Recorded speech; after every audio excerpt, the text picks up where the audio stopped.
Hey everybody, welcome to the latest stream for Things Are Getting Sketchy. We got a big night here for you. We've got two new artists with us joining some of our regulars. So, as you see, we got Mike Rooth, Michael Berglund, and stepping up for the first time, we've got Casey Wilson and Camilo. Hello.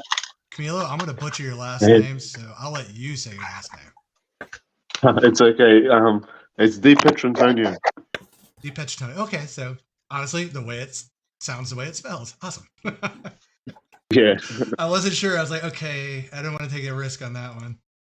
So, anyway, yeah. So we are doing a Muppet Mashup, and we originally, it was going to be artist choice, but you guys are in for a treat. Casey is opening up to basically polling. So, Casey, take it away. Yeah, so I got a stack of ideas here. So we have Bert and Ernie as the twins from The Shining. We've got Miss Piggy, all glammed up as Sissy Spacek from Carrie. We have the Kermit from The Black Lagoon. We have two versions of Gonzo failing to wear Jason's mask. We have Betty Lou from Sesame Street, and she let the other mother sew in the buttons for her eyes. We have Dr. Keith as Dr. Spaulding from those Rob Zombie movies. And then, because my son will love it even if you don't, I have Fozzie Bear as Golden Freddy from the Five Nights at Freddy's video games. So you tell me what I should work on, and I'll start on that one. But I'm going to get a few of these done. That's awesome. All right, so let's see. So far we've got Lantern Randy 34 on YouTube said Gonzo. Okay. Let's see who else. Let's see if anybody has jump. Or we could do a first come first serve type thing. Well, the thing about working in watercolor is I'm going to have to go in waves. I'm going to lay down some water, and then they're going to have to dry. So I got to switch to a new page. Okay, we'll start with Gonzo. The over preparation. Yep. Yeah, we'll start with Gonzo, and All then right. we'll go over there. Yeah. Cool. Hi, Lantern Randy. You're the best. Oh, do you know Lantern Randy? I think you do too. All right. Well, okay. That makes sense. Took a second. Yeah. All right. I got that. I wish I could see the chat. I should bring it up, but then I'd be reading instead of working. Yeah, I've got my back to my computer screen the way I have set up here, so I can hear you guys behind me, but I can't see any of the chat, so I could probably pull it up on my phone somehow. But yeah, and Randy did say, "Hey, you know, remember I can send you the that URL if you just want the chat on like a phone or something." Ooh, I'm interested. Yeah, you know what? If you could send me, I'd load that up. Sure, that'd be great. I'll take it. Honestly, just fix the quad view to get Michael showing and not me, and I will send it to you. Casey, I'll send it in the chat. Is that you able to get to that chat still on Facebook? Yes, I can still bring that up. Okay. Sorry if I've missed any chats on Facebook. I took Messenger off my phone so I could have some peace for a couple of days. About a week now, and so I'm finding I'm missing all these messages. So sorry to anyone who's trying to reach me. There we go. So that link will get you all the comments from Facebook, YouTube, and Twitch. Hey, Dave, what's happening? Oh, Murray popped in? Oh, so I was waiting for Murray to show up since Alicia's here. So everyone, today is Alicia's birthday, so we're doing a Muppet Mashup. Happy birthday! Oh, happy birthday! So I always do one of two things for people's birthdays. Either I send you the Ramones singing Happy Birthday and Die You Old Bastard, or the very rare occasions, I will do this. So this one is for Alicia. Happy birthday to you. Happy birthday to you. Happy birthday, Mrs. President. Happy birthday to you. You're a monster. Okay, so here's the thing. Someday we are going to elect a woman president, and then we are going to have to deal with like Saturday Night Live with like Jason Momoa in the Marilyn Monroe dress singing that song. Like, Oh, I'm so glad you said Jason Momoa because that's exactly what was in my head when you were saying that. I was like, it's gotta be yeah, Jason Momoa, and I would maybe be all about Henry that. Man. Cavill, someone who's just like ridiculously masculine. Like Oh, you know who's gonna do Henry, it? The Rock. The yeah, Rock would do it in a heartbeat. The Rock would do. Oh my God, he'd do a duet with Terry Crews, and Oh, they're both in the dress. oh my! Oh, stop it! I can only get so hard. So I mean, that is just awesome.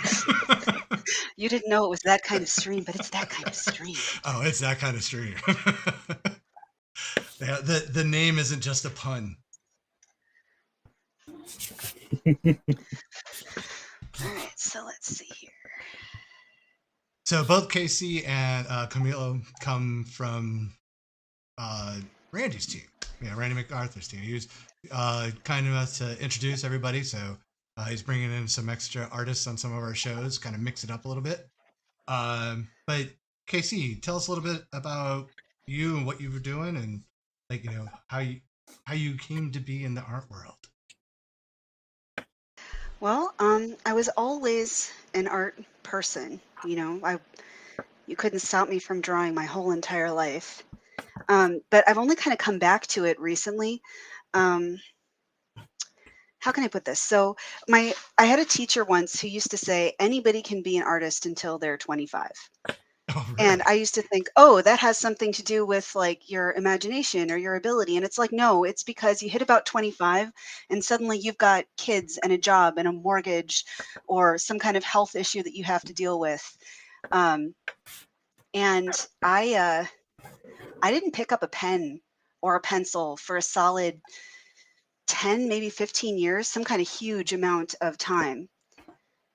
Randy knows me through the Ninja Turtles fandom, and that's because when I came back to art, Mhm. I was so uncertain about my own abilities after so much time. And you post online and it's an echo chamber. There's nothing. There's, shouting into an abyss. Hello, hello, hello. So I started drawing fan art because people would notice. I even started doing a lot of illustrations for fan fiction because, fan writers, they will draw. They'll be so happy that you noticed that they're alive, and it's very, very good for encouragement. But it was the Ninja Turtles people who wanted me. They kept saying, "Come back, do more. Come back, do more." So you could say that Ninja Turtles is the reason I'm drawing anything at all right now. That's awesome. I would say Yeah, that's a good so- reason to be drawing. Yeah, awesome. Absolutely. But other than That's that, now it's just fun. Now I'm just happy again. I feel like I'm getting my skills back. I feel like I'm getting my speed back. I feel like it's a joy again instead of something that I'm scared of failing at. Oh, cool. I get it. Camilo, Good. same to you, man. Give us your backstory. Yeah. So much like Casey, I've been drawing all my life, but so when I finished school, I actually got into a completely different field of work. I worked as a product designer for about 5 or 6 years, and I just hated going to the office every day in a suit. And every time I went to work, all I thought about was, if only I had kept to my dream of being a comic book artist. So I just quit it one day and locked myself in my room and didn't leave until someone bought a piece of art from me. So Oh. I was in there for a long time, and yeah. And I remember I used to sell my artworks for like, the price I was selling it for wasn't even covering the markers and pen I'd use on the single piece. But I sort of was happy because at least it was selling, Mm-hmm. And yeah, it just started from that, just that willingness to do something that I enjoyed instead of working a job that I didn't enjoy. And yeah, it slowly picked up. I slowly built a following, and I slowly started doing some published work. And then a lot like Casey as well, like the turtle community really embraced my art, and and supported me heaps. And so most of the published work I've done has been on turtle stuff, and most of the people following me, like my fans, they're mostly turtle fans, and it just grown from there. I'm from Australia as well, so the opportunities to draw comics for a living here are a little bit less. Like we only have about 8 conventions a year in Australia, and Australia's big, so I can't get to all of them. Sure. Mm. But those conventions are like the main source of my income. So Yeah. And I've spoken to people in the States and stuff, and it seems like the culture at conventions is really different here as well. Like I don't sell much original art at conventions here, but I do sell a lot of like posters and sketchbooks and stuff like that. And yeah, that's my story. Man, Just that's an awesome story. It sounds very familiar too, and I know the feeling when you can look back to those days when you're just so happy to be selling anything that you've made that it doesn't even cover the cost of your markers, it doesn't cover the cost of your paper, but you're getting it out there, and that's the only way to get that giant wheel to start to turn, and it turns faster for some than it does for others. But your work is exceptional. Your work is really, really something. Everyone on this show, you guys are all incredible, and Oh. everyone starts with those stories, right? Transitioning out of like a so-called real job or whatever, and then wondering if you could dare to dream to do this for a living and dare to dream to make it your life. And it's awesome when you can hit that stage and life allows you those windows to make that happen. But never forget those days, man. Never forget those days when you couldn't afford the pens you were drawing with. yeah. Well, let's round robin this real quick and go over what everyone's drawing tonight. So, Mike Rooth, you're on screen right now. So, what do you got going on? Yeah. So Danny Harrell, friend of the show, he had us. He had a bunch of great ideas. He always has great ideas, that guy. And I was kind of like, I'm not sure what I want to draw, and I was thinking about horror, and I'm a horror fan for sure, but I like horror comics as well, and I thought it'd be cool to do a mashup. With comics, and Danny suggested Snuffleupagus and the Man Thing. Oh, And nice. To me, it's like a match made in heaven. So we'll call this the Snuffling Man Thingupagus. And I'll rolls right off the tongue. Yeah. I'm probably gonna hit Snuffleupagus. Yeah, that's great. I'm gonna hit this up with just probably mostly work in colored pencil. Actually, I'll probably lay in some ink first, and then some washes, and then I'll probably finish it up with colored pencil. But yeah, this will be a fun little piece.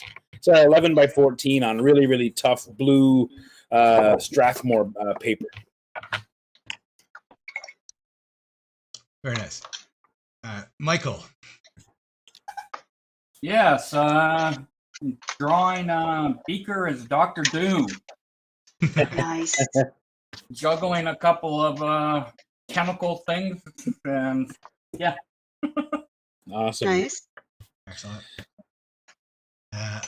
Casey, we're going to skip you at the moment since you kind of already went through your list, and we'll come back when you start your that's second one. good. Okay. Camillo, what do you got going on? I've got a Leatherface Mrs. Piggy. Nice. Yeah. I love it.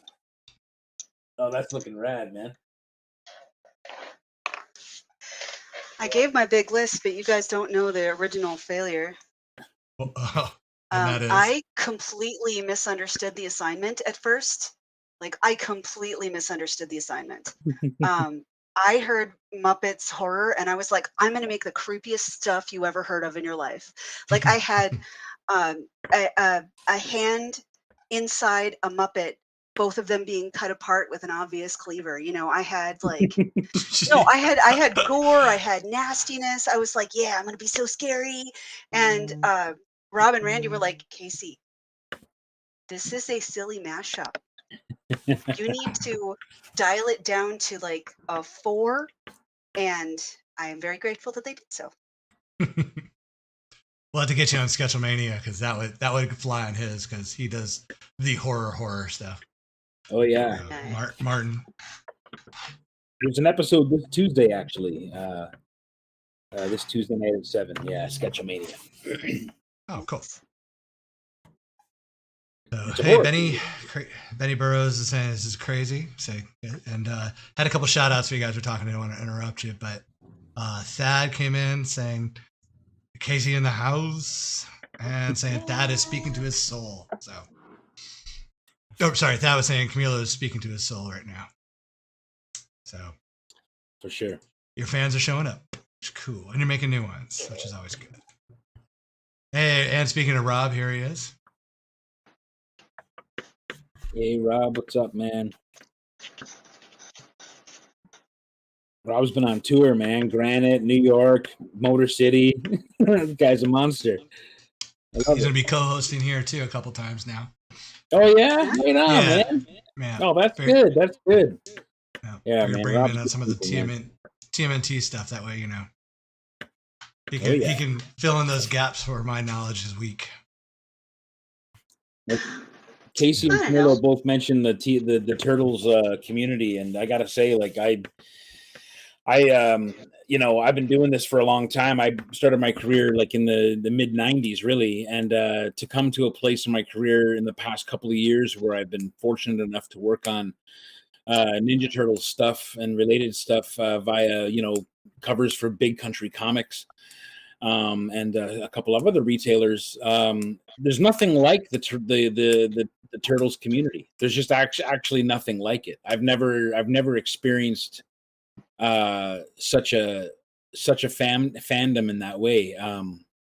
It just kind of blew my mind. Like I thought I'd seen it all at this point in my career, and then I went to Granite State, and I've never seen anything like it, man. It was unbelievable. All in a good way. I'm saying it's something really, really powerful that you can't really see it until you're in it and being bathed in the warmth of it. It's kind of so I agree with you guys on that score for sure. I can't imagine why a whole fandom based around, the love of outsiders would be welcoming and kind. But yeah, it's good people. I'm interested to see the tonal overlap. I have a suspicion that the Muppet fandom is also going to be good people. Oh, absolutely. No, because if you think about it, I remember once talking to somebody who said that there is no better, short of seeing how they treat a waiter or a waitress, there's no better test of someone's personality than asking them what their favorite Muppet is. And the answer, no, the secret is it doesn't matter what they answer. But if they can't let go of being serious long enough to be like, no, actually, I'm a huge fan of Beaker. I really feel like, his silence and, having to work with Dr. Bunsen, that just speaks to me. That person doesn't take themselves too seriously. That person is willing to get into it about a Muppet. A person who's like, I don't know, Muppets? Are you really? We are 40. Stop. Then you don't want that person in your life. All I'm going to say is the correct answer is Pepe and Janice. Everything else, whatever. I'm going to go with Rizzo the Rat myself. I love Rizzo, but Rizzo's, oh yeah, Rizzo's good. Rizzo was great He's until ride or Pepe die. came on the scene. Yeah, once Pepe came on the scene, man, that was all it was for me. Him and doing the vaudeville stuff on Muppets Tonight was just great, and I love it. Pepe's awesome. I had the weirdest conversation with myself earlier today at my drawing table. Most of it was not allowed, but I was said aloud. I mean, but I was wondering about different Turtles pieces that I want to draw for my Inktober, which is just kind of temporarily on hiatus.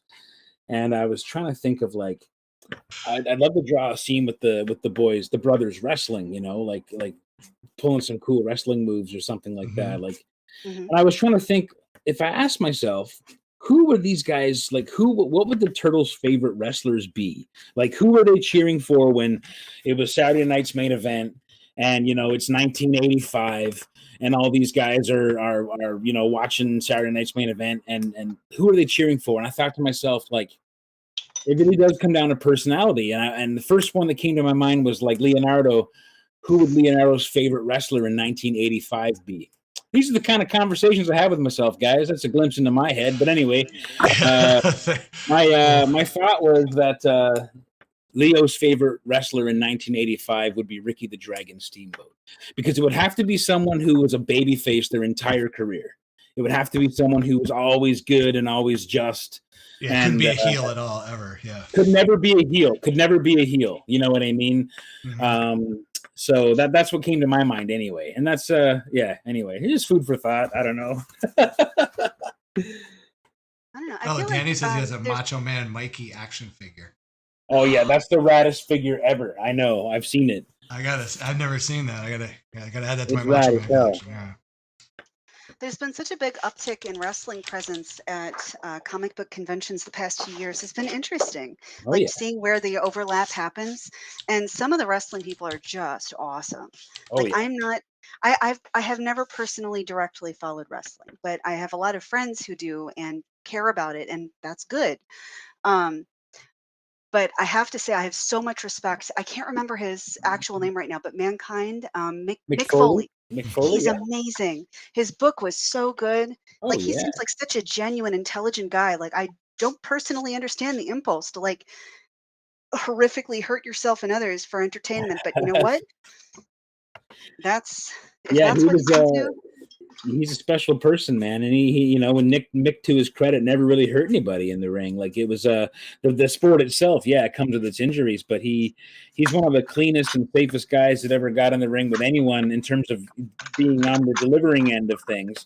He took unbelievable abuses in the ring and was so good at it and so numb to the pain of it that he was able to build an amazing career out of it. But yeah, he's just an incredible human being. Just an awesome guy. But yeah, you know, the overlap with wrestling and comics to me has always been there, but it's never been able to kind of translate into the market to my mind. I've never really remember a lot of really successful wrestling comics, and there were some great attempts with lots of money thrown at them, but they never really latched on. And you know, they try to do like an Undertaker comic or something where he has powers, or an Ultimate Warrior comic or things like this. And you know, there's so much potential there with so much overlap with the good and evil and the masks and the costumes and the pageantry and all the things that you can find in both medium. But and just the artwork as well, the art that you see on the page of a comic book versus the artwork you see in the ring and the story that's being told. It's all storytelling, and I think that's why it should work together, but it just doesn't seem to make that bridge. But luckily the Comic Cons maybe are that bridge, you know. Maybe that's just that's what it is. Like I don't know. Yeah, I feel like with what is it, kayfabe, like not breaking the illusion, right? Mm-hmm. A comic book breaks the illusion. A comic book calls it too strongly into this part is fictional, this part is real. It's like a soap opera, you know. If you call it, if you make a soap opera too real or too fake, it fails. And I think if you make wrestling too real or too fake, it probably is going to fail. And a comic book, comparatively speaking, in my view, is probably too fake. It crosses the line. I think you have to decide what kind of comic book you want to tell with a wrestling story. And I think that if you take something like the Image book, Do a Power Bomb, which is actually about the business of wrestling from the perspective of, you know, a wrestling family and a tragedy that occurs and like the fandom around particular characters. Like it's telling the story because it's accepting that, you know, that it's fiction and you know that the sport that what you're watching is entertainment. I think where comic books fail is when you try to tell a story about the Undertaker versus Triple H in a match, and there's real stakes with real magic being used and demons being summoned and, you know, silly stuff like that. Like I think that's unfortunately where it could work but doesn't work, and they've tried that and it just fails time and time again. But if you go and tell a story about the business and you embrace the reality, I think you're going to gain, you know, more readers on that kind of a crossover story for sure. I've always just wondered when I was younger why it couldn't work, because I always wanted to see Road Warrior comics, and, you know, I mean, there was even a Cactus Jack when Mick Foley, his character Cactus Jack, back in the late '80s, there was a WCW actually was working with a bunch of Marvel artists to do comic books, and they actually told wrestling matches, like play-by-play wrestling matches in the ring, and it didn't take off, but it was beautifully drawn and it should have worked. It's one of those weird things. I want to give a disclaimer because I'm feeling self-conscious. Randy, there is a ugly teenager stage with watercolors. Like the sketch looks good, and then the finished product looks good, and then in the middle it looks like a terrible, horrible mess. So please trust me. It's Like, okay. this Like I looks said, awful. the group's used to Kelly in here too, so he does watercolor. So everyone Oh, sees yeah. the ugly teenager stage, as you say. I like that. So I'm curious on the tool you're using. Is that a pen brush or what is that? Yeah, like when I want to work fast, I'll wet the page and then I'll use a pen brush because it's not gonna it's gonna keep the paper as wet as I want it to be. Oh, Like cool. when I'm doing detail work, I'll go wet on dry. When I'm trying to lay down that first set of tones, I'm gonna go wet on wet. And then it just all like goes everywhere and gets messy, and then you can tighten it up later. Neat. Like the secret of watercolors is controlling the water, and the pen brush is one way to make sure you have a certain amount of water at a given time. Gotcha. Mike, Randy is screaming at you to use a stick. All right, fine. Switching the stick right now. You happy, Randy? Hold on, I'll find my stick. All right. While you find your stick, I am going to refill my drink. I will be right back. But in the meantime, talk amongst yourself. Randy making his demands over there. Hold on. Well, Fine. You want the stick? You get the stick. oh, it is that kind of stream. I will finish the inks on this drawing with a dead black-eyed Susan. That's what it's going to happen. Nice. Casey, were you at Granite State? Did I miss you there? You did miss me there. I was working like a fiend the whole time, though, so I'm not shocked that you missed me. Oh, I know the feeling. That was an intense show. I have never drawn so many turtles in my life. I think on the Friday alone, I broke my lifetime record of turtles. Like on one day, it was bananas. But it was a good kind of bananas. Like, there's so much love there. Like, it was a great, great time. Oh yeah, for sure.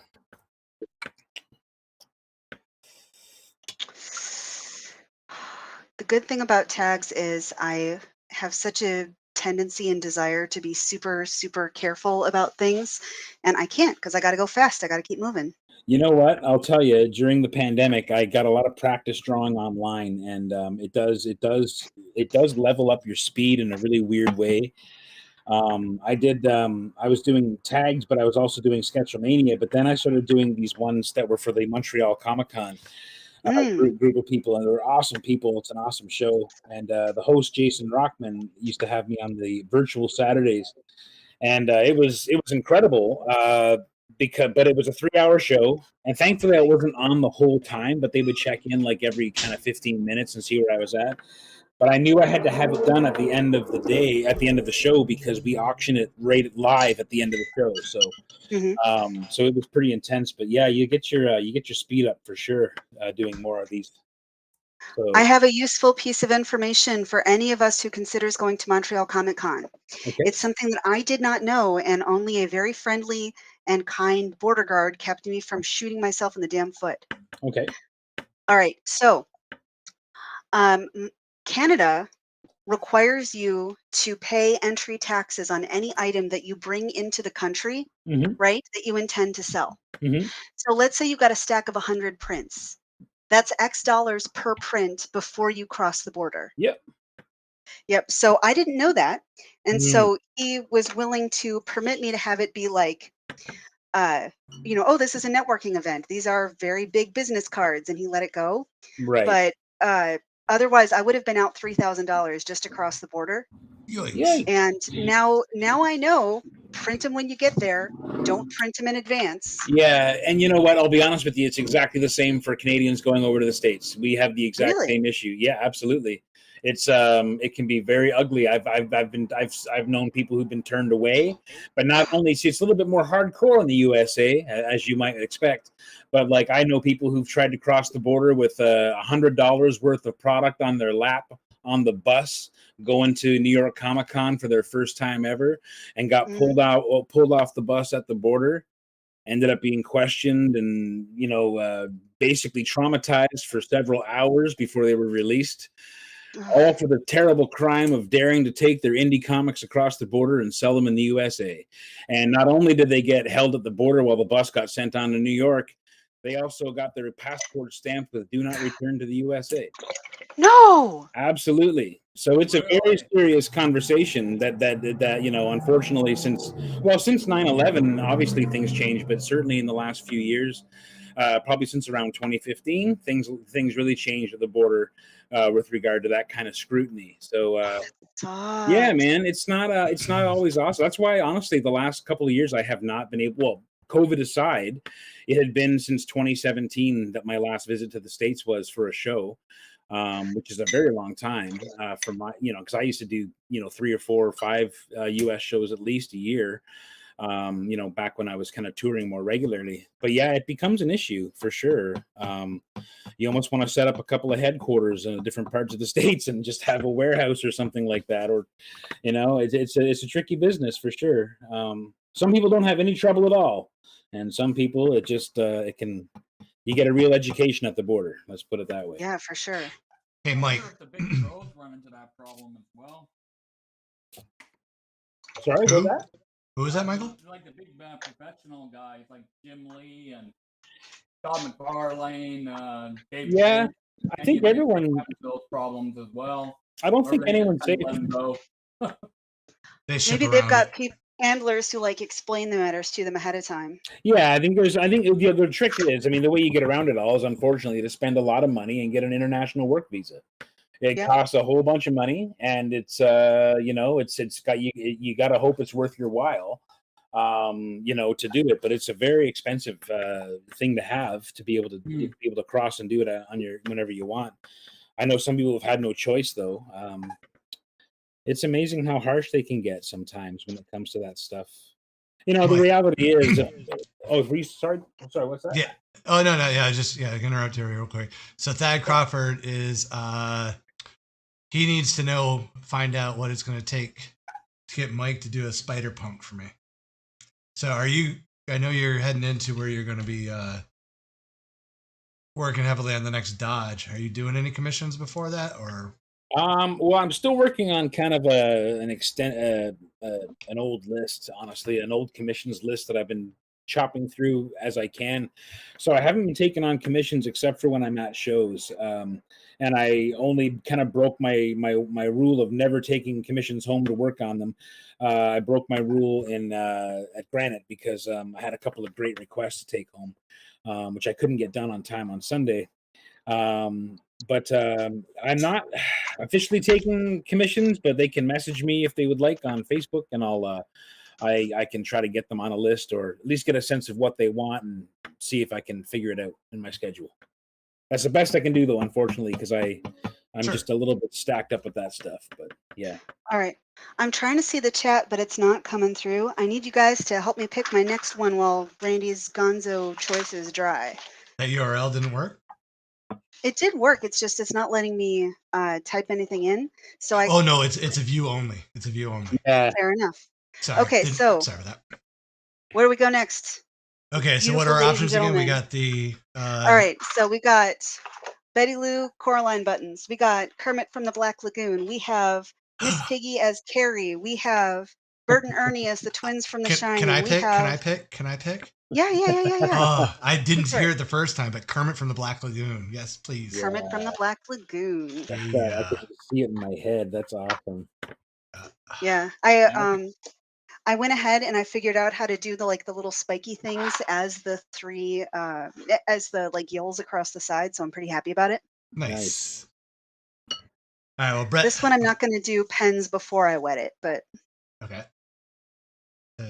Brent agreed with me. A couple people. Oh, and Benny B did. Awesome. So excellent. Danny said the blue one, so I'm not even sure what the hell that is, but okay. The blue one. It's Danny. You'll get used to Danny. That's he's cool. No, He's a bit of a smart ass. once I get this, Yeah. once I get this laid out with the first mix of colors, I will go in again and I'll see if I can't interpret the blue request. Okay. Randy, you can start bidding any time. Let me wait. Give me 30 seconds to get a spreadsheet up so I can track it. And then whatever the bids at the end of the night are, that's the starting bids for the 48-hour auction that'll happen later this week. And by later this week, I mean starting tomorrow night, which technically is later this week, but. The other thing I enjoy about working with watercolor when it's relatively simple designs like this, and I say relatively simple, but I mean like Muppets are like, they're made out of like good fixed shapes, you know, you're not going to have to go in and like do all the leaves on a tree or something, right? Is that you can really play with overlaying color. Like I once heard it described as like painting with acrylic is like it's like painting with laying down pieces of paper. It's flat, it's opaque, right? And painting with gouache is like painting with smoke because it goes down in like various thicknesses, right? And then painting with watercolor can be like painting with layers of glass because it's always transparent. You can create these like, what's the word I'm looking for? Just these like glazes, almost like oil paint. And with the Muppets, what I can do is I can go in and I can put down as wild an initial layer as I want, and then I can go in and have really tight like cell shading placements for the follow-up layers, and it's going to look so cool. And I'm not ashamed of saying it. It's going to look so cool, you guys. Very cool. Yeah, I like the versatility of and the speed of watercolor paper for sure. Of watercolor paint for sure. I never really had a great hand for acrylic because I hated how quickly it dried on the brush, and I just never could get into a good rhythm with it to do the kind of detail work that I wanted to do. So I spent many years working with gouache almost exclusively, and I had trained under a couple of illustrators who worked in advertising, so they were constantly doing photorealistic product shots, but done in gouache because it was still cheaper to hire an illustrator than it was to get a photographer for certain things. So they would do these unbelievably realistic, almost like pointillism, full color renderings in gouache, and I learned how to render with them. But it's very slow and tedious work, but the results are phenomenal. But it's hard to hit a deadline with that kind of stuff. So over the years, I just kind of transitioned to watercolor and ink, and just kind of working with those two because of the immediacy of it, which I like. Yeah. Weren't most of the old awesome movie posters done in gouache? Yeah, absolutely. Yeah, so many of them. Gosh, there's yeah, for a certain era for sure. There's probably a lot more photography and digital stuff used now, but for a while there, yeah. I mean, Drew Struzan is the guy who does all those amazing like Indiana Jones, and he did the Star Wars posters that way, and yeah, unbelievable work. Guy's a phenom. Yeah. All right. Anyone drinking tonight? You know it. Well, at least I am. I got my Guinness going tonight. I'm going easy. Nice. So Mike, I thought a bit about it, too but I early. didn't want to seem like a stereotype, you know? Bit too early for me to drink. It's only 10 a.m. here. Oh, that's quitter talk right there. Come on. No. Fair. I thought you said you were an Australian. I haven't even had breakfast yet. Yeah. I'm being a real wild man, and I'm drinking a Dr. Pepper, which is a very rare treat. I haven't had a Dr. Pepper in probably about 8 months, and it's just a nice thing to have now and then. No alcohol tonight, I don't think, but man, this Dr. Pepper is like an old friend. All right, first layer on that one down. Who's next? I think after this I can go back to the Gonzos. So, Dr. Teeth, Golden Fozzie, Shining Bird and Ernie, Carrie Piggy, Button Eyes. All right, those are the choices. Yeah. Let's see. And Benny B says Dr. Pepper's is hard for him to quit, so he's on the Dr. Pepper kick with you. I don't drink any kind of, like, I'll either have Coke or I'll have Dr. Pepper, but like I'm talking like once or twice a year, like Christmas and then maybe once in the summer. Like if you're at a place where you're actually like maybe get a chance to eat like a whatever, like dinner outside or like a hot dog and burger outside or something, I'll have a Coke with that. That's good. Or if I'm at a convention or something, I might have a Coke. But yeah, otherwise, it's very much a treat thing for me. I don't make a habit of it anymore because I used to make a terrible habit of it when I was young, and well, you pay the price for such choices when you're old. Oh man, So- every time I refresh the page, it deletes all of the previous messages. I Oh, saw yeah, Shining. Is that accurate? Say don't refresh. Yeah. So we got 3 came in, but none of them repeated. So we got Shining, Button Eyes, Dr. Teeth. So I mean, Shining, Button Eyes, Dr. Teeth. Okay, so I'm yeah, gonna go do Button whichever Eyes one you want just to do. because. Yeah, I'm gonna do Button Eyes just because I think the whole That's a fun Coraline one. aesthetic is super cool. Yeah, that's just gonna be creepy as hell. All right, so we've got. Let's see. Sorry, I'm running a little silent here at the moment, trying to keep up with some of the bidding going on here. All right, so we've got Mike's piece, the Snuffle thing, for 115 at the moment with Carol Duplessis. Duplessis. Hey, Carol. Pig Leatherface 100 for David Caballero. And Randy's got the Gonzos at 50 apiece at the moment. All right. Nice, Randy. You want both of them? Hey, David.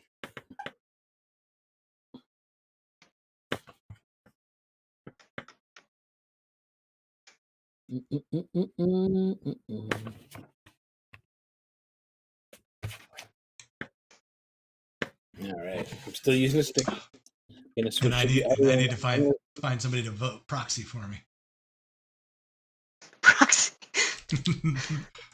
Yeah. Corruption. I say. Yeah, I forgot to mention it when I explained the rules to you. It's like that's one thing it hurts the most is I can't bid on these things Mm. because I'm looking at that Beaker Well- Doom right now. You know, look at it this way. If all of my stuff is too chaotic and nobody bids, you're going to have first dibs. Oh, all right. No one bid on that Kermit. Damn it! You hear me? Or Hmm? conversely, bid on the Kermit and force the price up for me. There you go. See, I can't. That's why I can't do it because that's where the corruption comes Oh. in. Yeah. You're right. Okay. I'm sorry, you guys. Please ignore my blatant attempt to game the No, system. it's all right. I have to. Several times the co-hosts, I have to remind them that they're co-hosting, and when they're co-hosting, they can't bid. So that's why I run into issues with. I'm really surprised Rob wants to co-host on some of the TMNT nights. That's gonna be really rough for him. So tell you what, if it sells to somebody else, you just contact me. I bet I could do it again. I might even be able to do it better without a time limit. So I don't have a lot of commission slots available right now, but I might make an exception for you. Well, I'll get a commission piece from you for sure at some point. Yeah, because yeah, I've got to have a piece in my tags art room for. I am yeah. wheeling absolutely. and or dealing. Mm-hmm. All right, so Barry Chapman brought Mike Snuffy up to 125. Barry.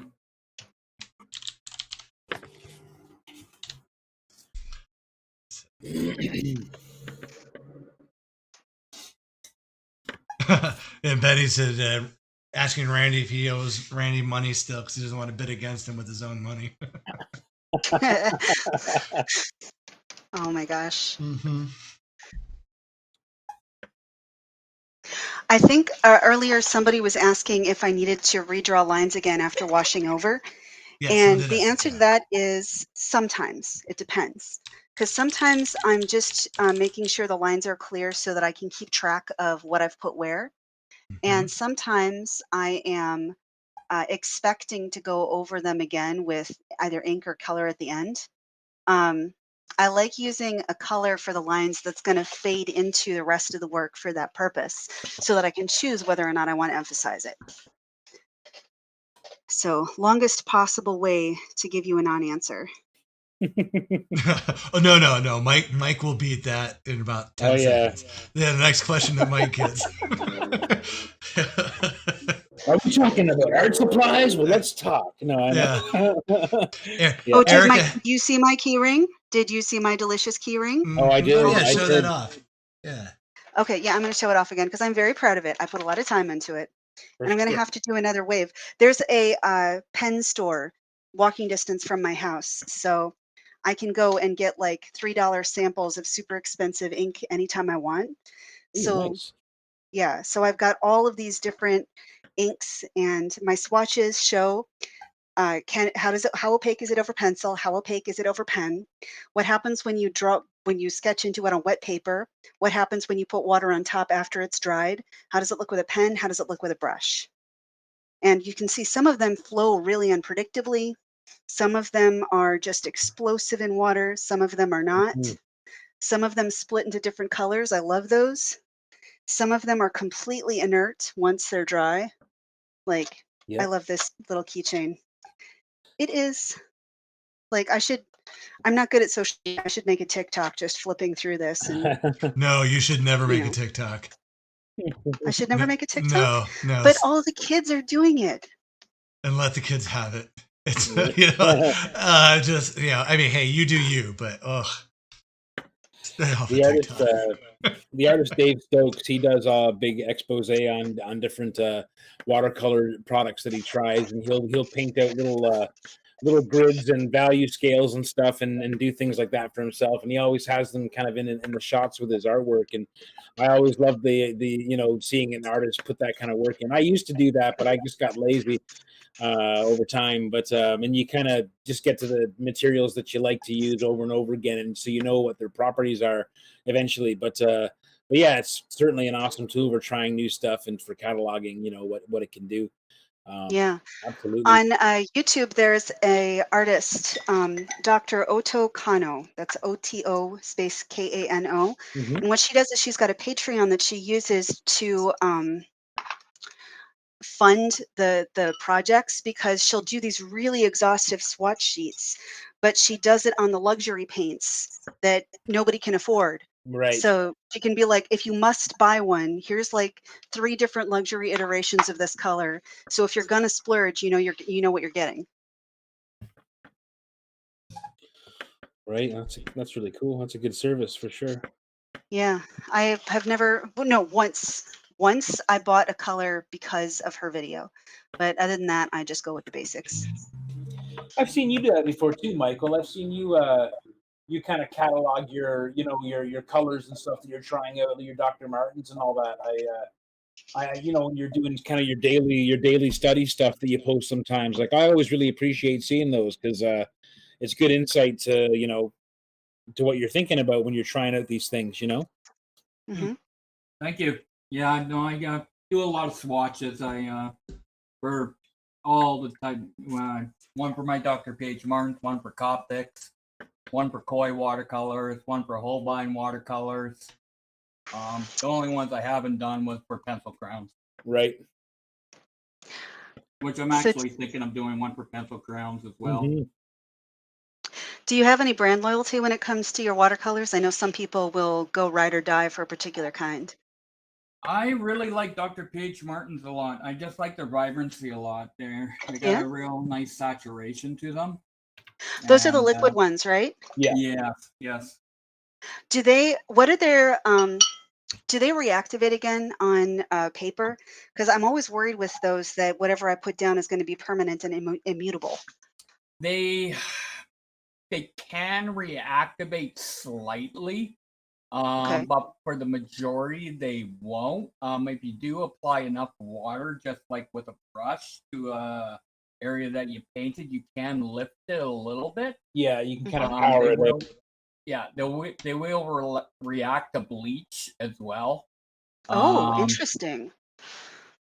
But the only way you're gonna get a real reaction from them afterwards, after you put it aside for a while, is if you dipped your like a quill nib directly into the watercolor dye and drew it out with the quill nib. Then when you go back to that a couple of days later, if you go over that with water, it's gonna run like those watercoloring books that we have when we were kids, right? Yep. It'd run Yeah, like yeah, that. yeah. I essentially use the same thing that Michael's using, only they're just a different brand. I think the Dr. Martin's ones are maybe a little bit more permanent, because these ones I can, if I want to, I can really get like a good clean brush and just power it back out, if provided the substrate is strong enough. But I use these Eco Line ones, and they come in a huge range of colors, and some of them are actually so intense they're almost like I bought, they it's about $7 for the jar, or $7 $8 Canadian for the jar, probably $5 in the USA. But the one drop of this stuff in a plastic palette, you can get so much color and stretch it across so much distance on your page. And if you want to get super intense with your colors, you can use these as well. But some of them, they come in such wild, weird colors that you really have to like break them down with a lot of water, but you get some nice subtlety that way. And I got a couple of their bright yellows that I go to that I'll never, like, no one can match them. So if you ever see these in the art store, pick them up sometime. Eco Line, they're pretty decent. Eco Line. Okay. Thank you for the recommendation. Oh yeah, anytime. What's the brand again? It's called Eco Line, ECOLINE, and they're made by. Oh, how good are my eyes today? Let's see. They are made by. Jesus, this is a new thing for me, guys. Not being able to see. Oh, there. Now it's going into focus. God, I can't even say what it says. That's a terrible. That's actually a fail on the company, that I got to hold their thing 4 feet away from my face to be able to read the logo. I can't see who it is. Dude, that's used that's to so have really that's good so eyes. American of you. I gotta get some glasses, man. That's Yeah, wild. I'm proud of you though. That's very American of you. American. Yeah, blame the company. Verify, man. It's not my fault. Oh, Sorry. It's called the shade. Royal Talons. Royal Talons is the name of the company, rather. But their logo is very hard to read at this size with my eyeballs. So probably has more to do with my eyeballs than anything, though. This is a new thing for me. I don't like it. I've had perfect vision my whole life, and just this past year, I'm noticing that there's a little softness on stuff that's I don't know if it's a case where I need readers or what, but I am not happy about this news. I've been noticing that since 2021 or so. I think it's that I go outside less. I don't focus on changing my like vision distance as much as I used to, and so the muscles that control my eyes are getting a little weaker. Very possible. Absolutely. Yep. So despair not. Maybe we just have horrible habits. Yeah. Yeah, a very good friend of mine. He's over in Japan. He's a writer, and for him, like when he's obviously he's doing all his writing on his computer monitor, and whenever what he does to help his eyes, he just does what you were just mentioning. He just goes outside and he lets his eyes focus on something way off in the distance, and his eye just will focus on that for about 15 minutes or something like that. Then he'll come back to the computer and his eyes will be feeling good again. Yeah, I got terrible light in my apartment, so it could just be like they're just kind of worn out today. But yeah. I had an eye doctor once tell me the good rule of thumb is every 20 minutes, look at something that's at least 20 feet away for 20 seconds. Huh. Now, I don't know if it's actually going to help me because I'm not diligent at remembering things like that, but that was the medical advice that I was given. Interesting. I myself am not a doctor, so don't blame me if it doesn't work. All right. Calling that good for a messy first layer. Let's go back and get a gonzo. That could be the catchphrase for the night. Let's get a gonzo? Let's get a gonzo. Yeah. Hey. All right, here's where you're going to want to mute me because it's not drying as fast as I want, and I have to use the machinery. All right, give me like 5 seconds. All right. You are muted. Well, you're muted to the stream. You're probably gonna let me mute you here too. Ooh, got that just in time.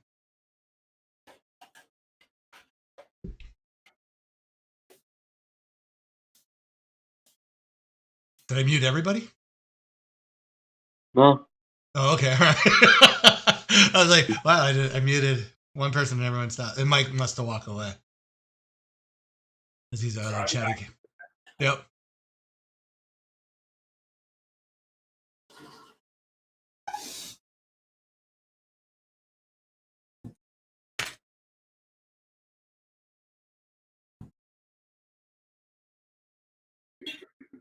That was bizarre. We have just gone to like silent mode. Sorry, I had to put a little fire out. I had to run away. It's like, yeah, you left right at the same time as I muted KC. So Oh, just like it went sorry. dead quiet. I was like, did I mute everybody? Shit. Yeah,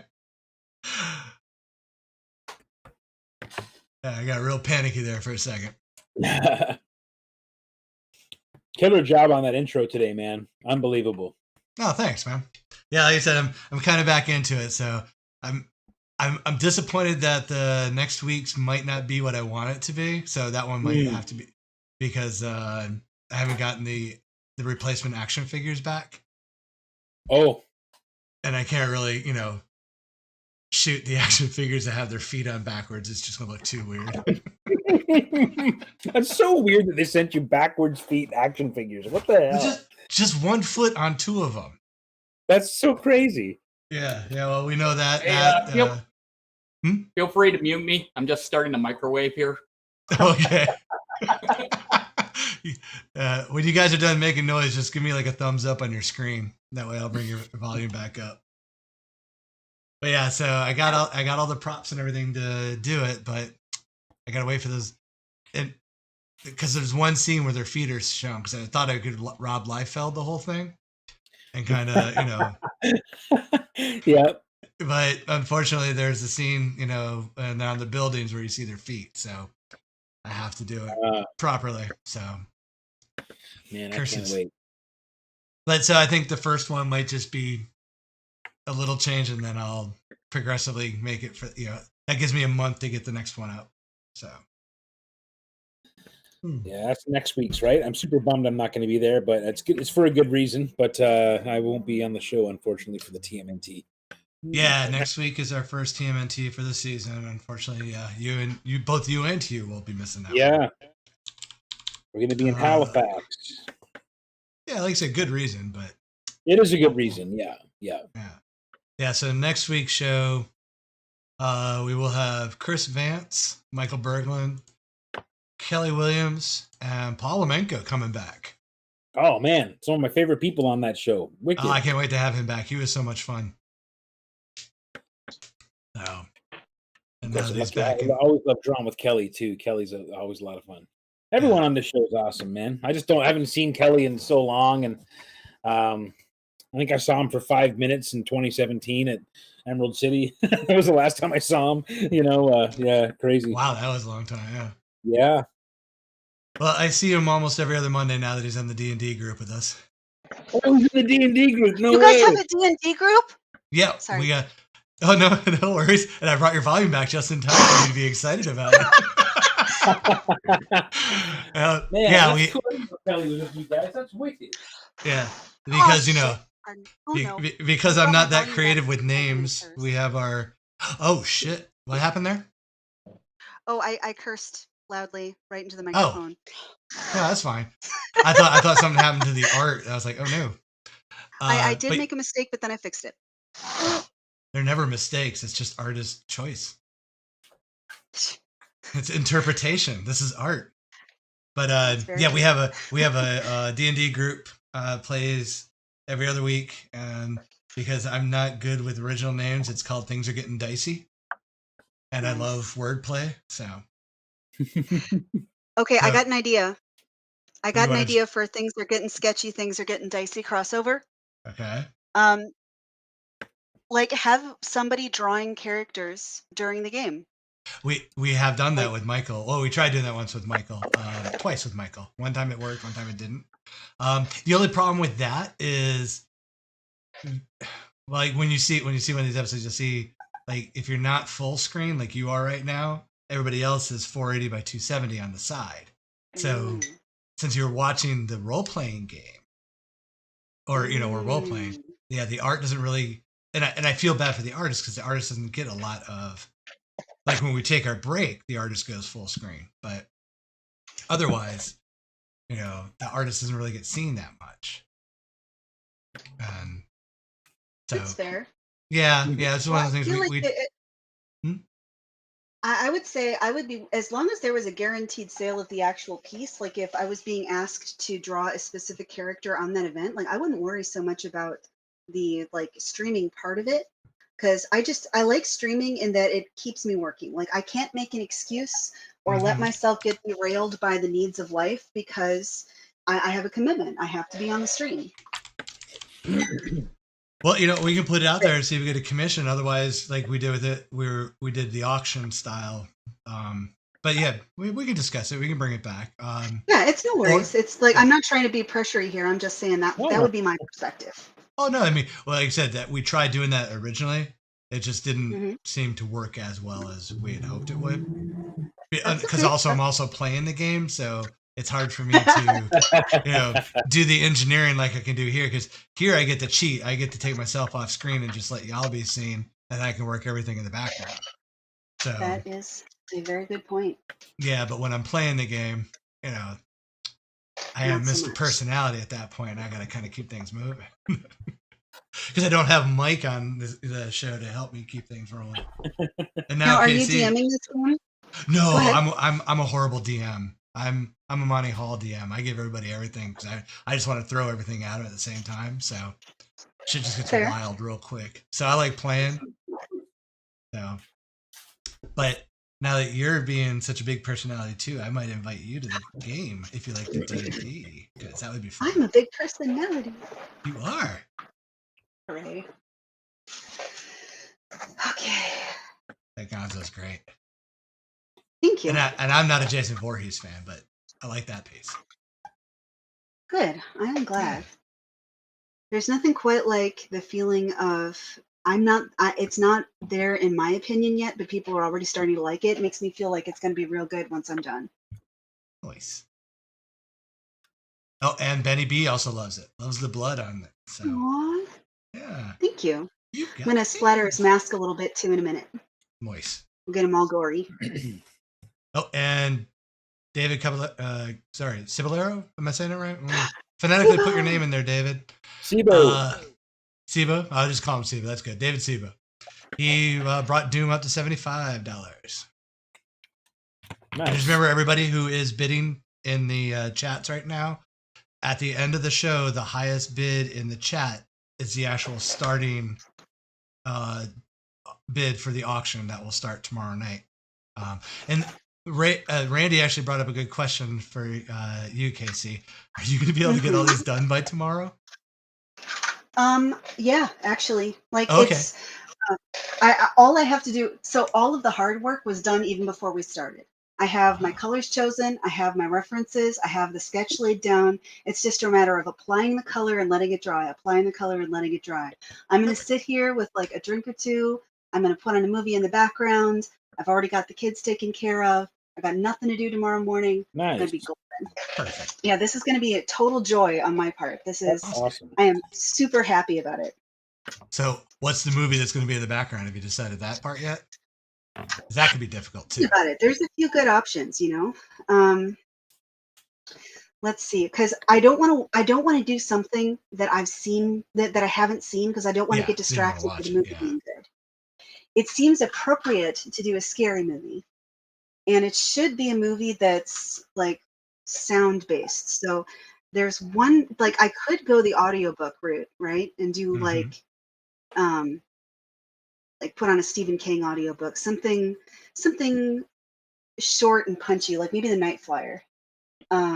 Or I could put on one of the movies that I'm doing a mashup from. I could watch, well, not watch, but I could put on a Jason movie in the background, or I could put on Carrie and listen to people freaking out behind me. Let's see. I can't put on The Shining because that shit is terrifying. And I yeah. Suggestions are rolling in, so we've got Ooh. yeah, not necessarily horror movies, just movies in the background, I guess. So we got Hateful Eight, Once Upon a Time in Hollywood, Doctor Sleep, Army of Darkness, Troll 2. Troll 2. How could I not pay attention to Troll 2? It's the worst movie ever made.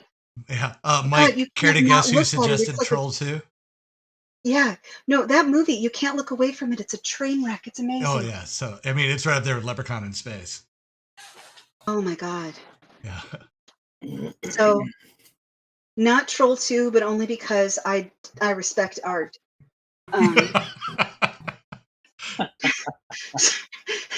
Your art, I'm assuming, not Troll 2 as art.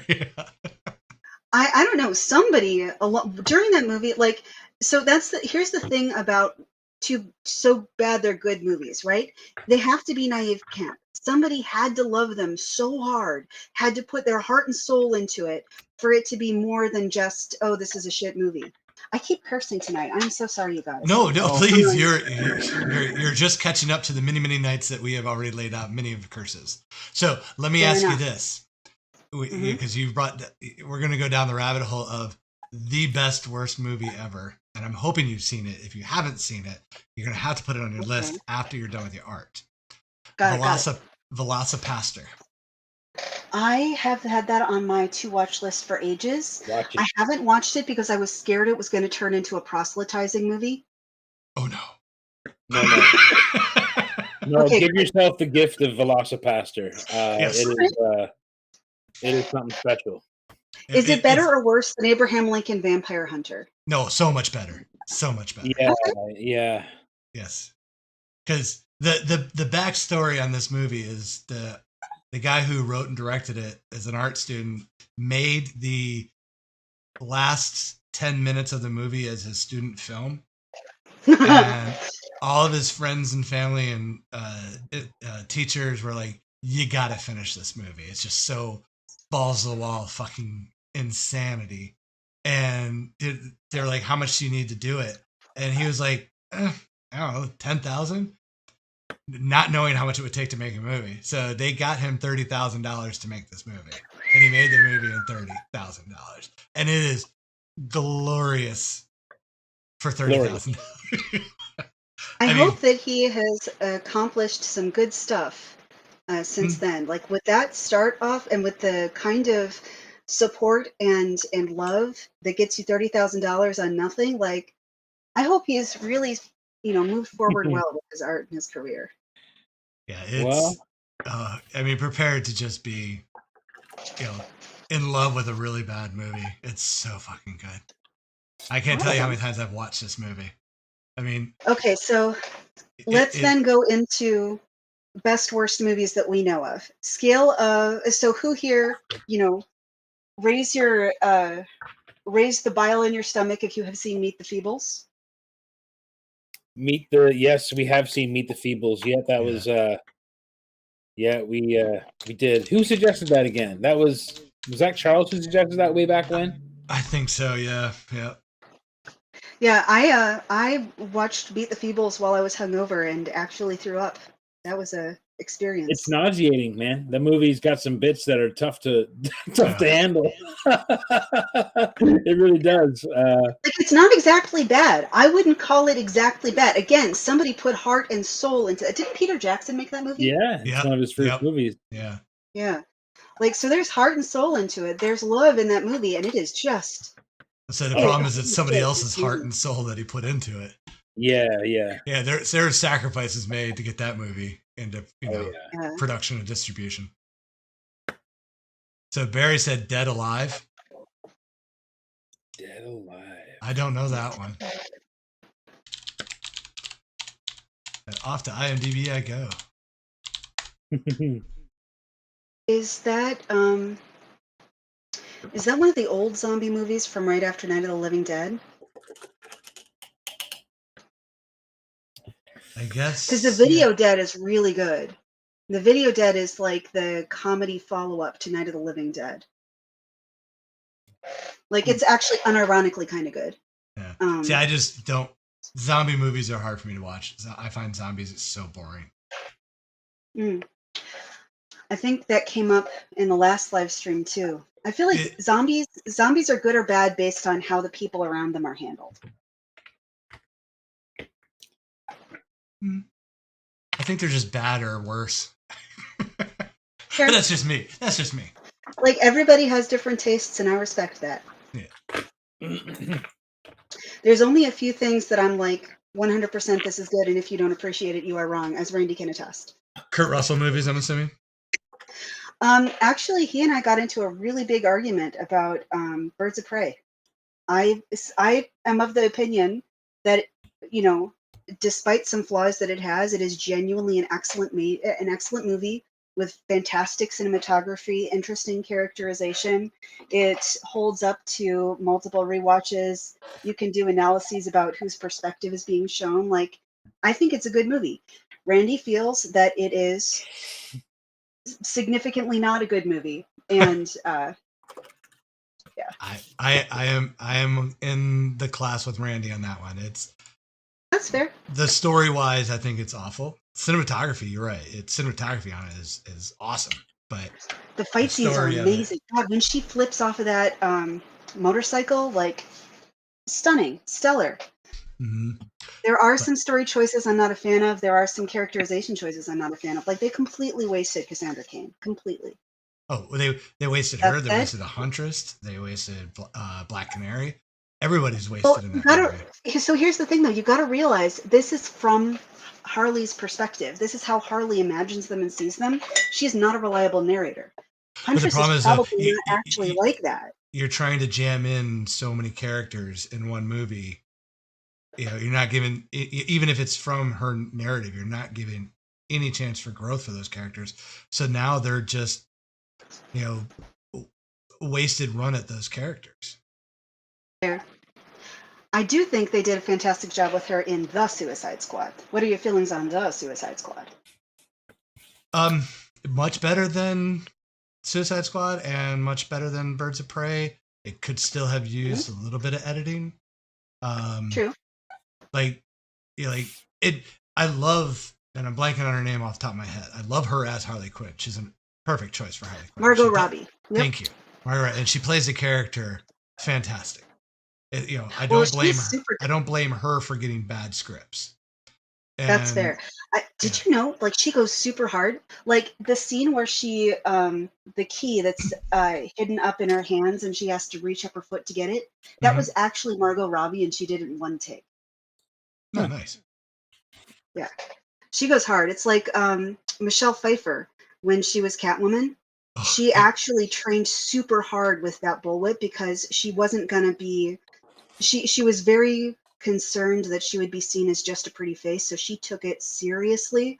Like that scene with the mannequins where she's whipping the heads off of the mannequins, again, first take.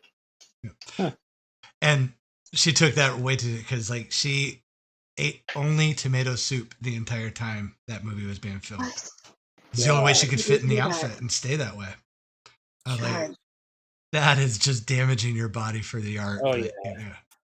Well, I mean, same thing happens to guys in superhero movies these days. Like the whole aesthetic of like the intense Marvel training to get a specific look for that one shot.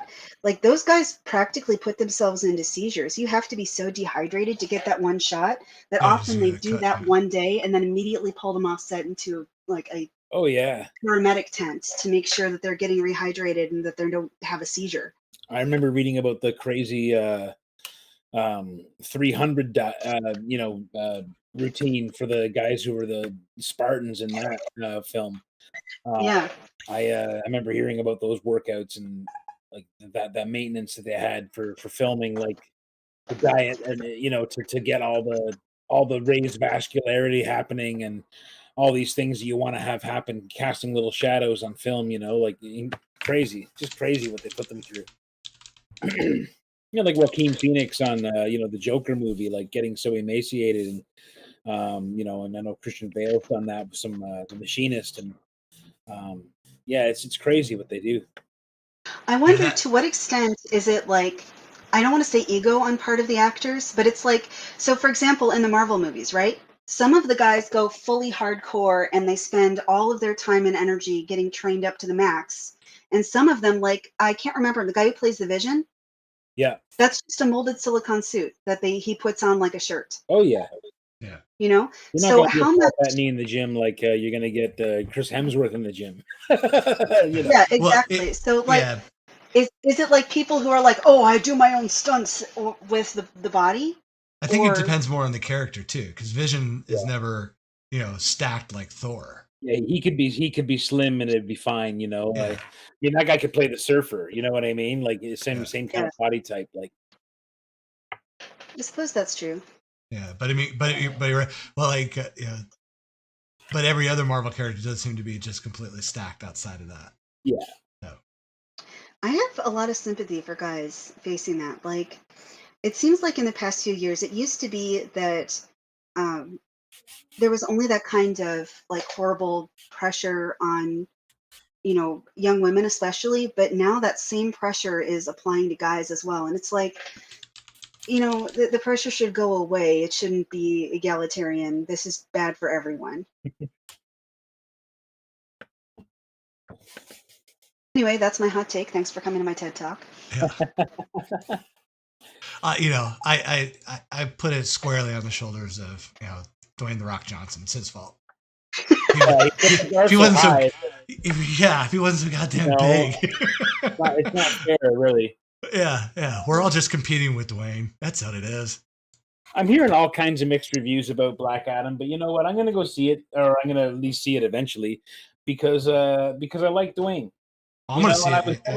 was never a gigantic Rock fan as a wrestler. I'll be honest. As a personality, as a guy in the mic, absolutely. But I was never a giant Rock guy in that way. But I love Dwayne Johnson, the human being.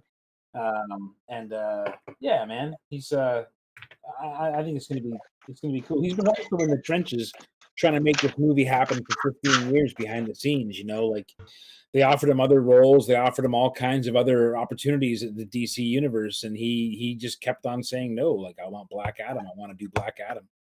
And I remember hearing about this ages ago, and so to see it finally happening is kind of rad. It's kind of cool. He made it happen. I had no idea. That is actually really cool. Like, because I know that Ryan Reynolds did that for Deadpool. Yep. Yeah. I just hope that at the end credits for Black Adam, because Black Adam's got like so many characters I really enjoy in DC, but I want Zachary Levi to show up at the end credits. Because if we don't have Shazam somewhere in the Black Adam movie. Yeah, I know there is an after credit scene. Apparently, I haven't had it spoiled yet, but they say there is an after credit scene of some kind, and I don't know who it involves, what character it involves, but yeah, I mean, you got to remember, like Black Adam, how Black Adam, what he says to summon his powers, right? Like it's they got to have a tie-in at some point. They have to. Well, yeah, and the characters themselves are directly tied in. So yeah, but. Yeah, I didn't know that Atom Smasher was in it until I saw the trailer a couple weeks ago for the first time. Oh, I was so excited. Well, and Dr. Fate looks fantastic. Everything I've seen looks just incredible. Like how they're handling, kind of a different take on the character in terms of his look. But I don't know, man. I'm excited about it, and I like the Hawkman bits I've seen. I've only seen little snippets of him, but he looks fantastic. So I got to interrupt you real quick, Mike. Sorry. Camillo, is Piggy wearing Kermit's face? Yeah, that's right. Genius. That is so brilliant, dude. Oh my God. We've all won. No matter what we do, nothing will be better than that. Well done. Well done. I love it. Yikes. Randy, the bid on that one at the moment is $100 from David.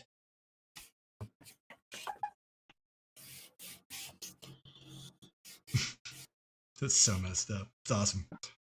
I love it.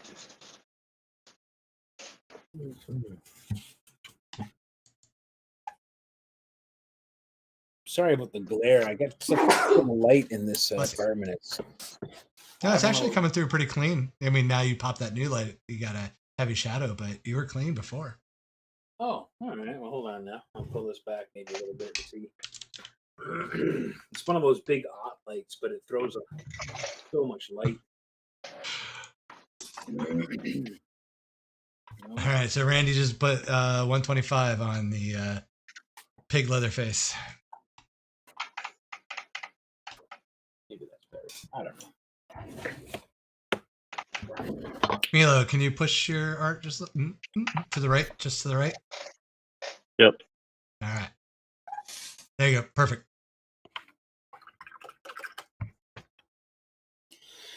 Okie dokie. Let's get some paint up there. Oh, and David just brought it to 130. And threatened Randy to back off. Oh, yeah, it's going to get ugly, folks. Yes. Is it a tags event if someone isn't threatening somebody else in the comments? I don't think so, based on my limited experience. Yeah. Well, that's it. Those are the regular occurrences. Bad jokes. A threat or two. Nice. Wouldn't be tagged without it. Mm-hmm. And technical difficulties to start the show. Yeah. Oh yeah. Actually, that's tonight what gives our show such good luck is that there's always some kind of like baffling, like why won't just his microphone work, or why some weird little thing will be off. But I think I might have helped with that this time around because I've got the time wrong, and I thought that we were starting an hour earlier, and so I was logging in like, holy crap, my stuff doesn't work about an hour before I was supposed to. So I see. Yeah, we had a minute to figure things out.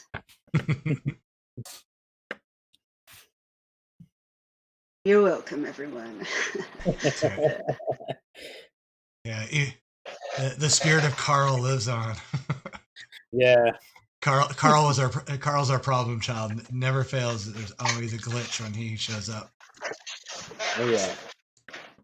I miss that guy, man. Yeah, we'll get him back on. He's just been cranking out the art for his book. And now that he's off Facebook, he's been actually working a lot more. So it's amazing how that happens. Yeah. Yeah. So after he finishes his issue, he'll jump back on. Can I ask what's the book that he's doing? Oh, it's him and Dan Chichester are doing a book called Axles. It's I'm not sure how much I can say about it, so I'll just call it that. But it's a very good looking book, yeah. Everything the guy draws is an unbelievable, man. He's a ridiculous talent. I saw Trey's post with all his Magic coasters, and honestly, I forgot about the one Carl did. Yeah, I know. Oh man. Yeah, I just keep thinking of Carl's Muppets pieces and how just tight and how cleanly drawn they are, and just like his Beaker piece with the Death Star, and then he's just done the awesome Star Wars stuff. And they did that Star Trek one, the piggy and the Cloud Plow or whatever the thing is called. Yeah, man. And like I remember when he was drawing it, I wasn't a big enough Trekkie to know what it was, but to recognize the scene rather. But man, he killed it, and it was just he's really good. Damn good, that guy. And he purposely he went after my throat on the Janice Slave Leia. Yes, yeah, that's right. Yeah. Janice would wear a Slave Leia costume. Oh yeah, she'd be totally cool with it. Yeah. Excellent characterization. Yeah. So if Dr. Teeth and the Electric Mayhem went to conventions, Janice would cosplay every time. That's my headcanon. Oh, in a heartbeat. Oh yeah. And she might not even know. She might even realize she did it. That's a good point. This is my normal outfit. What are you talking about? You say it looks like I was on television? I am on television. She has like the best line in the first Muppet movie because like when all the all the arguing stops, and then he said, "Mom, if I want to sleep naked, it's okay." Just like I love like little out of context things like that. They're so great. The writer's room must have just like fell apart laughing when Oh my whoever came up God, with yeah. that line. Yeah. And Alicia said she would so hang out with Janice at a con. Who wouldn't? Oh man, absolutely. Yeah. Yeah. She knows where all the best after parties are, you know. Yep. I She want to hang is. out with Alicia after a con, man. We gotta make that happen one of these days soon. Yes, Alicia after a con is a lot of fun. You will not laugh for a long time. High praise for Alicia. One of these days, man. One of these days, Alicia. I promise. It's gonna happen. Stefan? Yes. Oh, give me a second. Thanks for the warning. All right, you're good to go. Hair dryer came on screen. Yep. And Alicia's all down for meeting after a show sometime. Yep. Oh yeah. Yeah. Like I said, we'll have to plan Granite State next year to be a big show. Oh man, for sure. Oh. Okay, so they do the live drawing contest at Granite, right? Mm-hmm. Yep. Wouldn't it be cool to do like an everybody actually in the room together live tags at Granite? Yeah. Already talking to Randy about that. See? Nice. Randy's the guy, man. Yeah, we are. Yeah. But yes, I agree. I would love to actually do a live event with everybody there. Oh yeah, man. It'd be so much fun.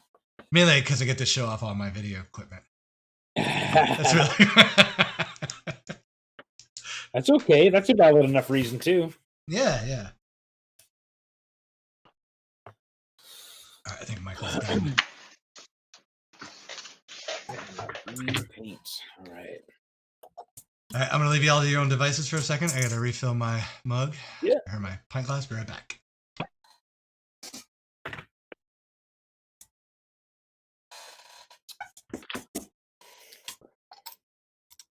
Some juicy blood going.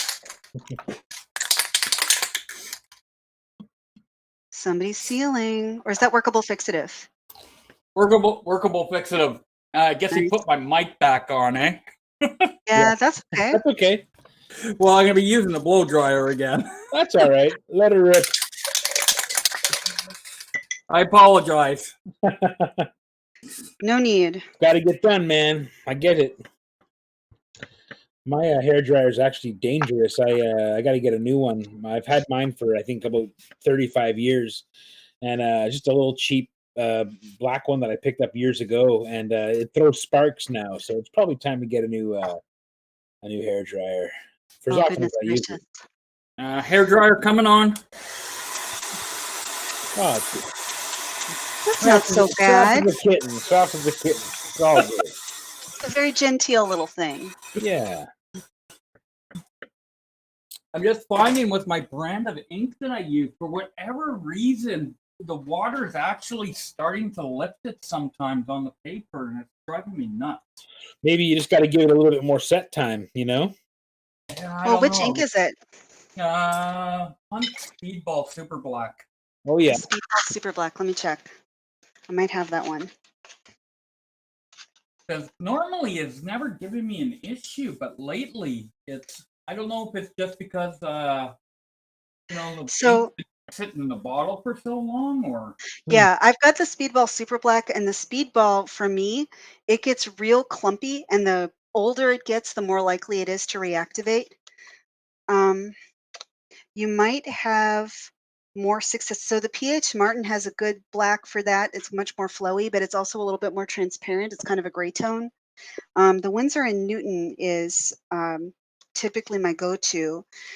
Black Cat Speedball isn't bad either. Let me keep going through my flip yeah, I chart used to here. use FW acrylic ink. Yeah, it's not too bad. Speedball is usually pretty solid. What's up, kiddo? Please don't step on those pictures. That one you'll see when it's all done, okay, kiddo? I do love the Speedball ink, though. Hey, say goodnight to the big crowd of people. Good night.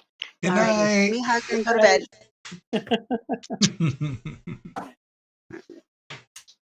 Yes. He is looking over Gonzo with his blood-splattered machete with a flashlight. Nice.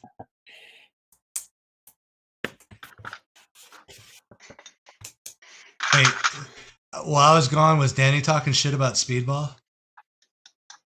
We were talking about Speedball Inc. Oh, okay. All right. Brandon. Yeah. Someone was about to get blocked. No one's picking on your precious Speedball stuff. Someone was about to get blocked from the group real quick. What? Not the character you love. Cold. How dare you talk about Speedball in such a way? Hey, we all have to have our standards. Our lines you don't cross. True. That's true. Oh, I will get up out of my chair if anyone badmouths the thing. Like, forget about it. Like, you talk about Benji that way, it's over, man. Hey, there's either like tons of gunfire outside my building or something going on. Hold on a second here. Yeah, that's always something you want to look out the window and check. Yeah, I just want to make sure it's not what I think it is. Okay, I don't know. Well, no one's running and screaming, so it must just be fireworks, maybe. I don't know. Or a bad shot. Yeah. Randy's loving the. I'm not sure exactly what to call it. So we're just gonna call it pig leather face. But yeah, it's brilliant. It's brilliant, man. Oh, hey, Eric, Thanks, what's man. happening, buddy? How you doing? Eric Will? Yeah, yep. He just Hey, popped in. man, what's up? Yeah, Eric and Justin are hopefully going to be at from Epic Shells. They're hopefully going to be at the Granite next year too. Oh, that's cool. Like I said, we're just gonna take it over. Yeah, everybody from here will Yeah. just go. Yeah, I'll carpool up. So I'm gonna have to drive up. I'm gonna have to drive up for to bring all the equipment. Oh yeah, So- right. Yeah, So I'll just stop in Macon, pick up Alicia. And there we go. Well, let's see. Yeah, I guess I could go all the way to Detroit, grab Rob, and we'll just drive over. Anybody else in that path? We'll just lay it out on That's right. Google Maps. Oh no, we'll go old school. I'll lay it out on MapQuest. Yeah, Print it let's on see. tape. That's right. Would you like to print your MapQuest? Oh, Danny just brought Mike's man thang up to 150. All right. Could you mute me for a moment, please? Oh, yep. One moment. You are muted. Go nuts. I'll add the sound effects in it. Speaking of Danny, hang on a sec. I'll show you guys. Don't stroke that kid's ego. He's out of control already. Barry's up to 175. I've been What you shipping got? out all the Dodge Kickstarter orders, and everyone's going to be getting their orders soon. Matt's handling the U.S. side ones for the most part, and I'm handling all of this kind of specialty orders, art orders, and Canadian side orders. Nice. But yeah, it's gonna be good stuff. But I wanted to show you guys. This is actually the spread cover B. This is my personal copy, so it's kind of beaten up here. But it's this is a cover wraparound cover that I did for issue 3 of Dodge, and Danny actually did the flats on this for me. Did really, really nice, clean flats and beautiful work. So it was really easy to render on top of that. He also worked on the first 5 pages of the story with me. He flatted them where we go back in time and look at a flashback scene from early days of Dodge's life. But yeah, anyway, if you're a creator out there making a comic book and you're looking for a solid colorist who is learning very quickly how to be great at this, you should check out Danny Harrell Art on Instagram or here on Tags. He's a regular viewer of Tags, and he does really, really clean flats, man. And he does really good colors left to his own devices too. So anyway, that's issue 3 of Dodge. Danny colored some pages and the cover front and back, and did nice work. So shout out to Danny.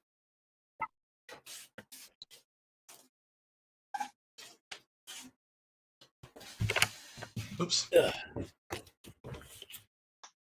I forgot to unmute Casey. You're unmuted again. Sorry if you were saying anything. No, that's fine. I was just saying it was cool to hear about the project. Yeah, thanks. Yeah, it's we're going to be working on the fourth and final issue. I'm going to actually be I'm going to be disappearing into my cave for about 3 months to draw the book, and we'll emerge on Saturdays for tags Not probably, right and now. Go on, go to bed. that's about that probably. I'm probably going to be keeping it pretty light schedule. I just want to focus on Dodge and get Dodge finished. It's been a long journey, and I'm actually super pumped up about the final issue. I myself, as the guy drawing the book, I still don't know where the story is going to go because I'm waiting for the script still, in part, and it's exciting. I kind of feel like I'm with the readers on this one, waiting for what's going to happen next. So yeah, it's kind of cool. I hope you guys all like it. Issue 3 you're gonna like. It's got lots of good pace and pump to it. I think you're gonna dig it. We worked pretty hard on it, and yeah, if you we're about just coming up on about a month later than we had hoped to have all of our fulfillment done. But you know what? A month late in the end of the world, isn't such a bad score when it comes to Kickstarters. There's people who are still years away from fulfilling promises they made. we're only ever about a couple days late, but this year we're about a month late just because of the way the timing of things getting printed and stuff. But we're very much on track, and everyone should have their Dodge book pretty soon. Yeah, printing's just been a nightmare for indie books right now. Oh, it's been crazy, and that's the thing. There's all these last-minute curveballs, and then you realize like everyone's rates have gone up tremendously, which it makes sense that they have given everything that's gone on. But yeah, it really changes the dynamics of especially a crowd-funded book. Like you can suddenly find yourself in a bit of trouble, just accounting for shipping and things like that you didn't really, you thought you did your due diligence on, but then the game changed. Yeah. Shipping was the big thing for us. That's what crushed the last book. But yeah. So for sure. we're gonna have to figure out for the next one. Well, Canada isn't particularly brutal for shipping, but they have chit chats up here, which I'm trying to figure out, and it's actually pretty good. It works with the USPS system, so it's actually faster and cheaper than our own Canadian, Canada Post up here. So yeah, I'm pretty. I'm pretty interested in learning about that and checking that out. I know Justin has been shipping all of the big country orders via chit chats lately, and he's really loving the service and he's really loving the savings on it. But it's not super convenient for me, the locations, but yeah. Otherwise, shipping in Canada is brutally expensive. It's ridiculously expensive now. It really, it changes how you have to do your business, and you end up finding yourself and making decisions like, well, if I want to send this to England, I can send it for $40 untracked, or I can send it for $120 tracked. Yikes. You know what I mean? And you're kind of like, well, this isn't fair because meanwhile, if you sent the same package from the US to the UK, even though it's international mail, they just handle stuff like that so much better, and you get automatic tracking with pretty much the lowest tier that you want to choose for shipping. It still comes with tracking, so there's things like that are completely different, which Chit Chats apparently has modeled their stuff after. So probably not super convenient for where you are, Mike. There might be a bunch of locations out there. I'm not really sure. There's one near me, but it's about an hour and a half bus ride away from here. Yeah, you see, that's the thing, man. That's pretty tough. Yeah, same for me. Mine's about an hour and a half by bus. It's only about a half-hour drive, but it's still, God damn it, pain in the ass. Yeah, I don't have my driver's license either. So right, I got you. Yeah, sorry. Yeah, go ahead. So this is probably going to make me sound like the ignoramus that I am when it comes to this kind of thing, but would it be possible to set up like a printer in the UK, and then that printer handles the orders that were going to be shipped to the UK, and then you don't have to worry about shipping the books overseas? They're just printed overseas. It would work if I had if there were thousands of customers in the UK, for instance, who wanted that book. But it's one of those things where for as many customers as I have in Europe, printing things over there in small batches is so much more expensive than if you're printing, like, say, 1,000 copies of your comic. You start to get all these price breaks the higher copy count you go sometimes, depending on the kind of printing you're doing. And yeah, sometimes getting 2,000 copies of something is cheaper than getting 500 copies of something, you know? But then you also Okay. have to worry about someone actually having to ship it for you. So then you're going to have to pay for that as well. So yeah, it's unfortunately it's damned if you do, damned if you don't at that level. It's true. It's true. It's kind of a, you know, I mean, you can just work with the best that you can find, I guess, and kind of do the best you can with it. Yeah, it's frustrating. When we have European orders for Dodge, like our backers, I very often, if it's artwork, because the cost was so high, sending stuff like we had customers in Singapore, we had customers like all over in Asia, and some of those orders, I mean, they spent $15 on a comic book on the Kickstarter, but now we didn't factor in that it was going to cost us $85 to send that book overseas that far. Yikes. So now you're eating the cost of like a bunch of sales for the sake of satisfying, you know what I mean? And it's like, how do you build that into your Kickstarter? It's kind of tricky to do. It can be done, but it's hard to like make it all kind of fair for everybody. And then, except for those folks over here, or these folks overseas who have to spend such an enormous amount more money, it makes it hard to make it viable, Yeah. I think what kind of upset me the most about what way Canada Post is doing things now is before, like, you'd mail something express, and it didn't matter what size it was. You just wrap up, hey, I want to send this out express. But now they got this fixed envelope size that you have to buy. Yeah. And you can't even get that in 11 by 17. Right. Like, it's not. So if I want to ship 11 by 17 out to somebody, then I have to pay parcel rates, which is completely different from the express rates. The gas fuel charges are ridiculous. Surcharges, they're nuts. Yeah, well, it's a big country, right? That's the problem, and it's it's a lot of distance to cover. It's especially expensive every time we have to send anything to the East Coast. It's pretty tough. Luckily, when you're sending stuff to Europe, it's all usually airmail. So, like, I can get a package to Germany in 4 days, but that same package might take 2.5 weeks to get to Saskatoon. It doesn't make any sense, but it's just the way it is. But yeah, there's I've always sent things as expedited mail or expedited parcel, because when you get a business account, you can actually set it up in such a way that you can, and anything you mail automatically gets tracking. So when you're sending big stuff like 11 by 17 art, you end up spending, it's a little bit more to spend it. But, Mike, you do really good work and your customers love your stuff. So I feel like it's a case where, your customers can share the burden of receiving the artwork as well. That's just how the world operates, man. And don't be afraid to charge your customers, that all that additional cost to ship it, because that's just the cost of doing business these days, unfortunately. It really does suck, but that's just the way it is. Yeah. No, it does suck.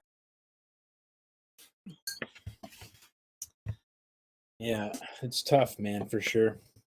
I've noticed the rates have gone up quite a bit, but I've always been shipping mine under this business account, and I feel like it's worth looking into because you do get a little bit of savings on like your packaging supplies if you're buying them right from the company, but you also do save on the mileage and surcharges and all that stuff. It adds up probably in an incremental way that saves you a lot in the long run, but it may not seem like it on each bill.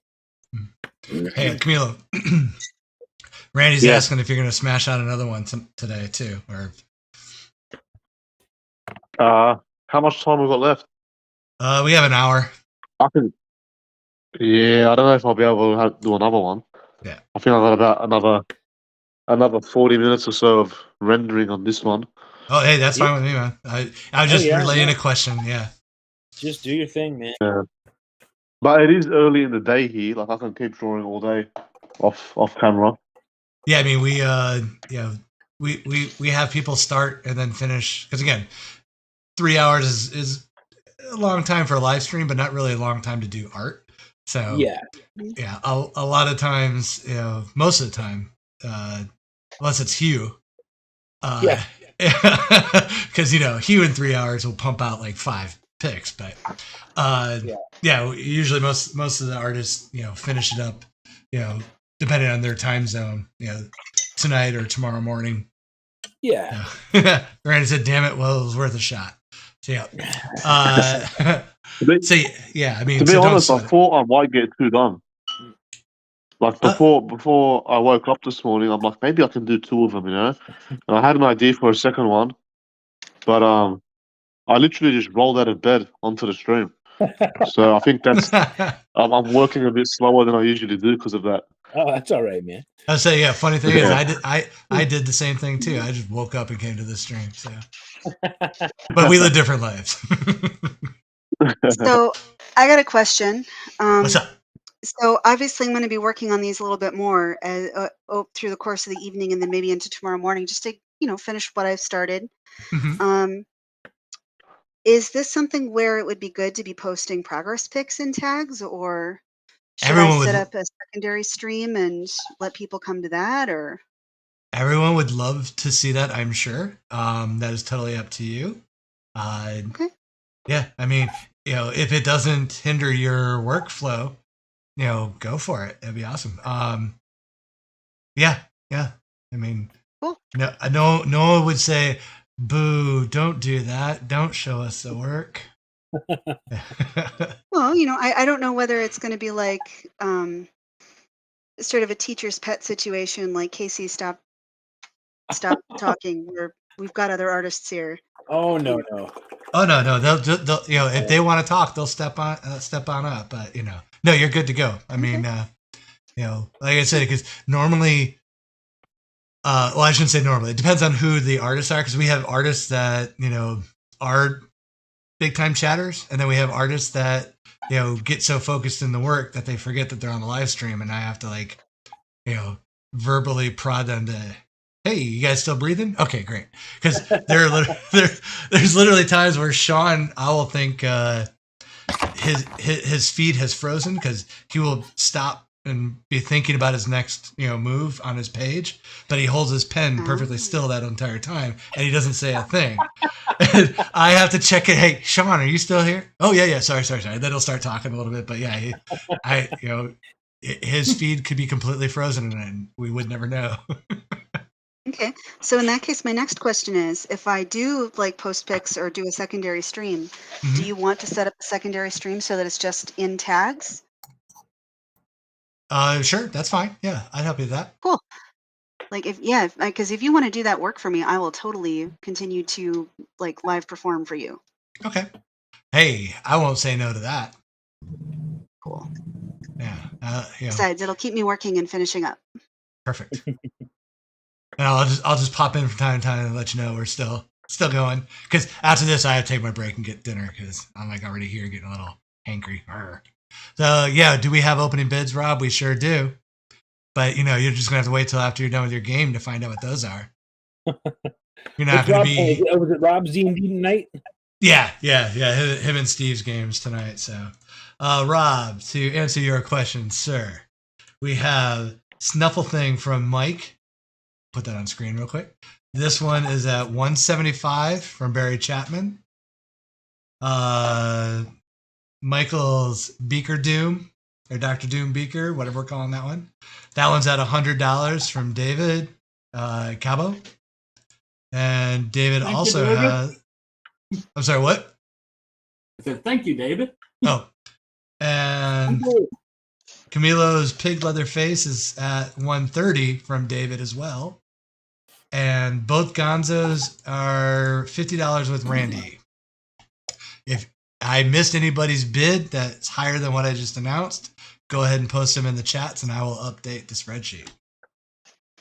And I did notice and thank everybody that there hasn't been a bid on the Kermit yet.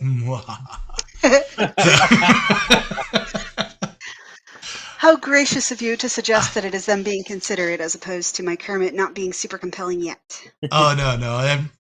I'm sure it's they're being considerate because it is a good crowd. They know when I drop something I like. So Aww. yeah. Speaking of Mike, I'll drop that money for the Stinkor after the show. I forgot to do that. I got me a Stinkor last week, so no one bid on that one. Yeah, it turned out good too. Oh, so good. Yeah, Motu night was fun. That was good. Got to get Chris Campan on the next one though. Yeah, I think we only have one more this season, so yeah, I'll have to get him on that. But it's later. It's all the way in April, so hopefully it doesn't jump into a con or anything. Yeah. So, And just let everybody know we have one spot left open on 11/26 for the Thanksgiving hand turkey art night. So if you're interested in doing some hand turkey art, let me know. Am I in that already? Yes, you are. Sweet. So it is Michael, Kelly Williams, you, and oh man, fuck you, Randy, with all these guys' last names. Bob. Chasick? What is it? Is it Chasick? TCAKIK? I think it's actually, I think it might be spelled wrong. I think it's actually ends with the CIK. Oh, that doesn't help the situation. I want to say. It's I want to say. I want to say it's like Chasick. I think that's what he said it was. So silent T. That Snuffleupagus thing is so good. I just looked up and oh my God. Yeah. Thank you. The tongue sticking out is just much. The tongue sticking out sells it because the rest is so serious, and then the tongue brings it right back to Snuffy, and it's like, oh, you sweet, sweet imaginary beast. Well, it's Danny Harrell's idea. I was like, yep, I'm not even going to think too hard this week. I'm just going to do that. Yeah. It was a good suggestion. Thank you. I appreciate that. I can draw Swamp. I feel like I'm kind of like cheating. Drawing Swamp Thing or Man Thing is what I do all the time. So, but it was a good mashup for sure. Oh, it's a great mashup. Yeah. Well done, Danny. Yeah, Danny comes up with some weird shit. That's for sure. He's good on that. Yeah. I don't think there's anything wrong with drawing something you draw often. Play to your strengths. Yeah. Oh yeah, no, I know. I just Swamp Thing's kind of a go-to for me. So it's these folks on this show have seen a lot of Swamp Things over the last couple of years for sure. But Man Thing doesn't get as much love as Swamp Thing. So Man Thing's kind of fun. Yeah, he's actually more fun to draw in a lot of ways. He's got kind of a more I don't know, a little more variety, I think. I don't know, but that Swamp Thing that became the centerfold in the last book was pretty amazing. Yeah, that was fun. Yeah, that was a big one too. I thought about going really big with this one tonight, but I didn't know how much gas I had in the tank, to be honest. So I decided to go just 11x14 on this one. But it looks great, dude. Yeah. Normally I go with the big styles.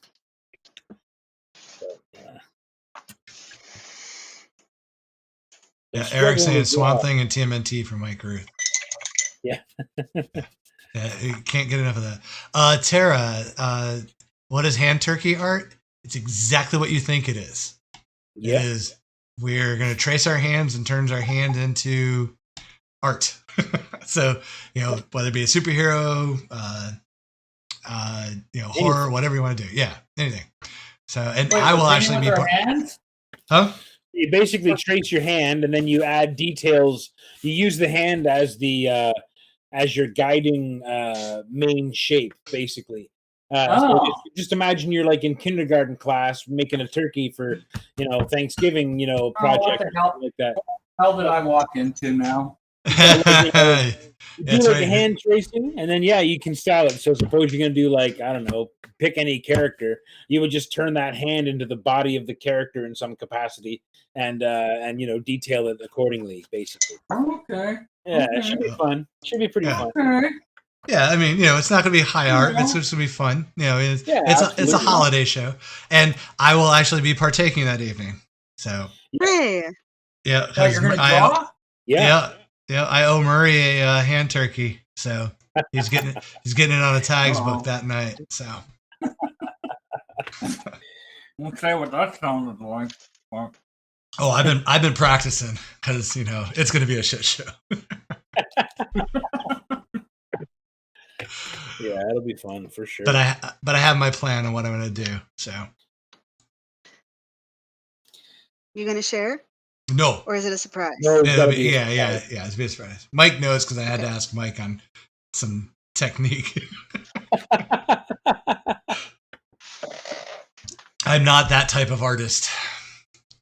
I can make videos do things, but drawing. Mike's not got so some much. pretty wild techniques. Yeah. Oh, so apparently we had the name all sorts of wrong. No, or wait, no, that's got to be a lie. No. No, Benny's just setting me up to say something weird. Never mind. Oh. Yeah. Luckily, I read it again before I said it out loud. Nope. Nice try, Benny. Nice try. Of course, you may be right, and I'm just like now really showing my ass. But Thad, As previously established. Go ahead. Michael Berglund is doing the Doom Beaker right now. So I'll do a quick round robin. So Thad and everybody else, not just Thad, everybody else can listen. So we got Michael Berglund doing a Doom Beaker. Camillo, can you push it to the right a little bit? There you go. He is doing Pig Leatherface wearing Miss Piggy wearing Kermit's face. Just so good. Yeah. Good luck sleeping tonight, folks. Casey has a few going on. So right now she's working on this awesome Kermit Creature Black Lagoon piece that no one wants to bid on. And then she also has two Gonzo Jason Voorhees with a mask that fits and a mask that doesn't quite fit. And then Mike is doing the Snuffleupagus. They're Snuffleupagus. Yep. Snuffleupagus man thing. Yeah. I was tripping over my own tongue trying to get all that out. So those are the pieces on.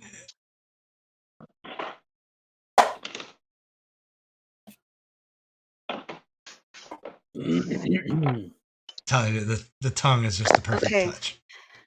Can we do another muting for the machine? Oh, yep. Give me 1 second. Thank you. You are muted. Go nuts. Next time she's on, I'm gonna have to bring pull up like a Yakety Sax royalty free version, so I just play that when she's doing it. There you go.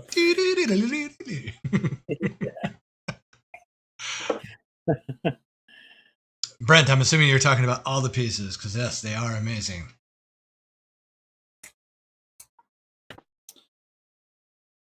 I'm looking to get back on my Turtles Daily project soon, guys. Everyone who's listening right now, who's following on that. I have a project that I've been trying to get some concept art for, and it's been a struggle this week. I've had a lot of doctor's appointments and crap this week, so I've not been able to really focus on my drawing, and I've also been shipping all the Dodge orders, so it's been just day and night packing stuff and sending it to the post office. So, but I do want to get back on my Turtles project because I miss doing it. I kind of feel like I lost my momentum as soon as I stopped. But I'll get it back. I'm going to catch up and still do one for every day. And I wanted to mention that I'm going to be doing probably a few of them are going to be coasters, because it occurred to me that some of these pieces are probably going to be on sale for higher price points, but some of them are going to be most of them are all going to be pretty reasonably priced. But I thought I'd like to have a couple of coasters in there too, for people who are just maybe starting their art collection and want to start with a smaller piece. So I'm going to probably knock out a few beer coasters and ink to catch up to the days that I've missed on Inktober. So TMNT-tober. Yeah, way to slack, man. Jeez. Actually, I did. I mean, the last couple that you posted, like, I wanted to laugh at the images because the images were so funny.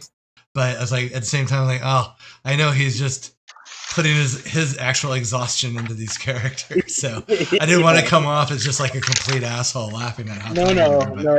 I've definitely been tired, and that's definitely been coming through in the work. But funny enough, those two last pieces were getting the biggest response. Some of the biggest response I've had so far, and it's always interesting to get that kind of a response for a piece like that. But I absolutely love that one with I don't know which turtle it was, but the one sitting on the ground with the head down and off. That was just a powerful piece. Oh, thank you, man. I appreciate it. Hey, KC, real quick. I'm blanking. Which Muppet is this that you're doing button eyes on?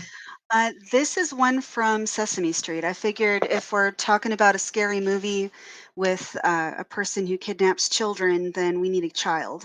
Yes. And so this is Betty Lou, I believe her name is. That's it. Yes. Betty Lou button eyes. All right. I forgot about that one. That's why I just wanted to get it up there so everyone can see it. So we got okay, so increase increments of $5 minimum, but we never declared what the starting bids could be. So, Benny, right now you've got the opening bid on Kermit at $33. He had to check his credit card to make sure he had room. So, I think he's just eking it in there. There is no need to be sassy. There's every need. We don't know each other well enough yet, but you'll understand. There's every need to be sassy. Okay.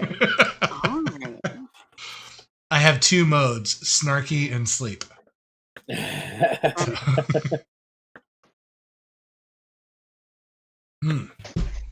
Speaking of snark, has everybody watched Andor? Can I talk about it yet? I have not seen Andor yet. I haven't watched it, but I'm not scared of spoilers. Go for it. Yeah, I don't care. I probably won't watch it, but yeah. Well, see, I want watched it people to once. watch it because I it's watched it. actually not bad. I mean, Yeah. Again, you know, like everyone's saying, "Oh, it's a slow burn." I'm like, they turned the heat off on episode 3 and 4. I mean, there was no burn to be had. It was so like, again, they could have condensed this into 6 episodes instead of the 8 or 10 it's supposed to be. But the last episode I was like, all right, now we're finally getting into it. We're getting into the espionage and, you know, some cool cause and effect type action, which you don't get in the other shows. But yeah, if no one else is watching it, it's kind of hard to really have a conversation about it. I don't want to just recap the whole thing. So I blame you all. Go back and watch your Marvel shows and be complacent. Hey, I'm watching Andor. Oh, you're watching Andor? Oh, I'm sorry, I missed that. All right. So, what did you think of the last episode then? I don't think I've watched. One episode from. What episode is it on now? Episode 8? No. It might be the 7 tonight. 7? Then I'm on. I just finished watching the 6th episode last night. All right, so you got to where they actually did the break-in. Yeah. Yeah, because like we've got characters that actually aren't, you know, infallible in this. You know, everywhere. You know, everyone's got, which is nice. You're seeing people that are like good at what they do, but still like questioning, you know, their ability to do it. I mean, every episode's chock full of fucking filler that is not needed. Like there's this. The last episode has more scenes of Burning Man than you would actually see during Burning Man. And it's just like, it is so obvious, like, oh, we're doing this for filler because they're trying to cut it in with the actual heist scene to build tension, and it doesn't build any tension whatsoever. It's just like so fucking obnoxious, that part. But the down to the heist, and it's like one of those where, because it's written and directed by the same guy who did Rogue One, not everybody lives. I mean, obviously Andor's going to live because it's a prequel. So, and if it was after Rogue One, it'd be a zombie movie. So, but everybody else, you're not sure who's going to make it, who doesn't. And they do a pretty good job of making you like characters that you've only met for an episode or two, and going, oh shit, okay, well they didn't make it. Kind of wanted him to go a little further, or wanted her to go a little further, and nope. So. Yeah, it's kind of cool. The name is Andor, but also the planet is Andor, right? Is that no? Oh. I mean, Cassian Andor's his name. Okay. Yeah, but it's not about the planet Andor that gets destroyed by the Death Star. Or am I wrong there? Are you thinking Alderaan? Oh, my apologies. Yes. Okay. All right. Alderaan. I'm gonna clip a little corner off your nerd card because you know. Definitely, like, scratch a couple of tabs off my card. I'm very disconnected with Star Wars apparently. So this is what happens when you bring a Trekkie into a Star Wars conversation. I feel like a chump. And anyway, yeah. Andor, right? Alderaan. Yeah. Got it. Sorry. Yeah. They're both A's. I can get it where you get confused. Yeah. So, but yeah, no, it's pretty solid. Like I said, I mean, it could you know, benefit from a little bit of editing to, you know, get rid of the chaff. But you know, it is a streaming show. So, oh, Camille, I got to put you on. Nice. I was watching you do the. I don't know what you would call it. It's not really highlight. But what are you doing with that marker? What would you call that? Like, what type of sort of like shadows. Oh, so I use a light gray. Yeah.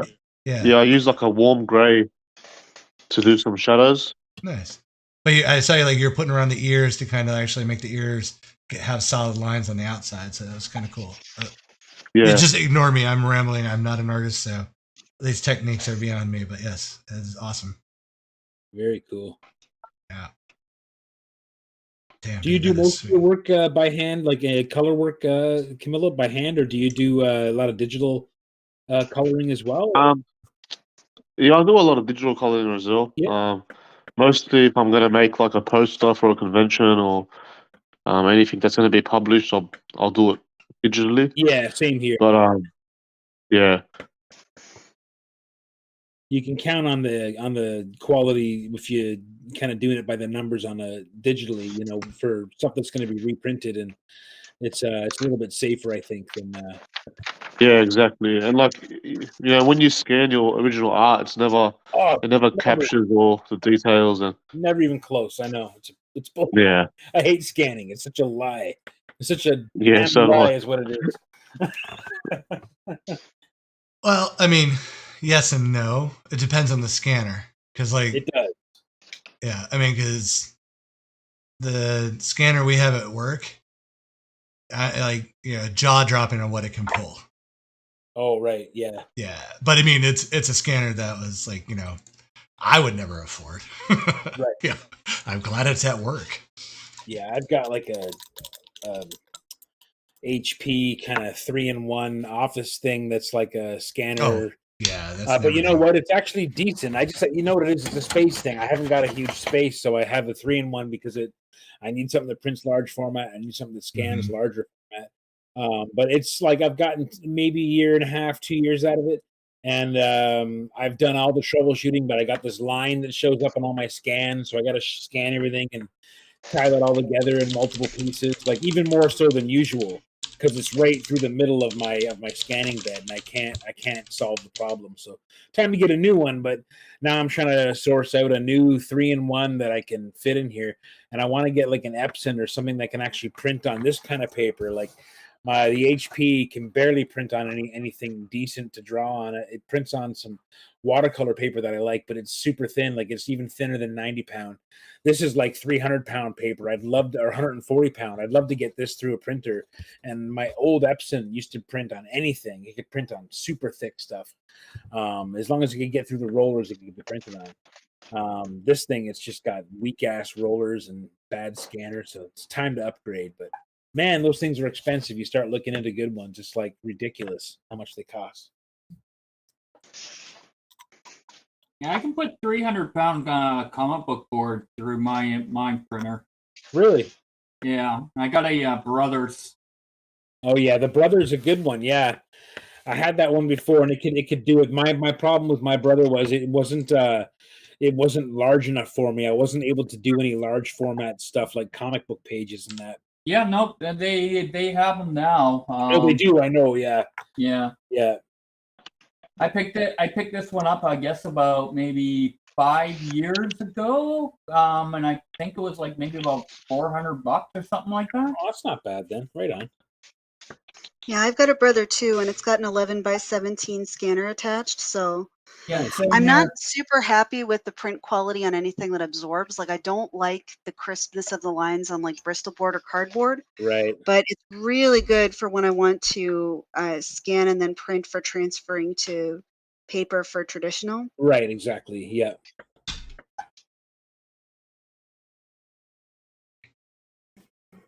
All right, just to give everybody a quick auction update. I want to make sure I didn't miss any bids. So we currently have Mike Snufflething at $175 to Barry Chapman. Casey's Gonzo Mask Fit and Gonzo Mask Doesn't Fit, 50 each. And Kermit the Black Lagoon at $33. Michael's Dr. Doom Beaker at $100. Oh, sorry. Randy has the two Gonzos, and Benny has the Kermit the Black Lagoon. Where was I? Oh yeah, Michael's Dr. Doom Beaker, $100 from David Cabo, and Camillo's Pig Leatherface at $130 also from David Cabo. SIBO. SIBO. What am I saying? You're saying Cabo like the vacation destination. Well, I mean, it's CABOLLERO. No one's giving me. CEBO. Oh, well, Yeah. then someone typed it wrong in the spreadsheet. Caballero would be like a knight. Yes. But I don't know.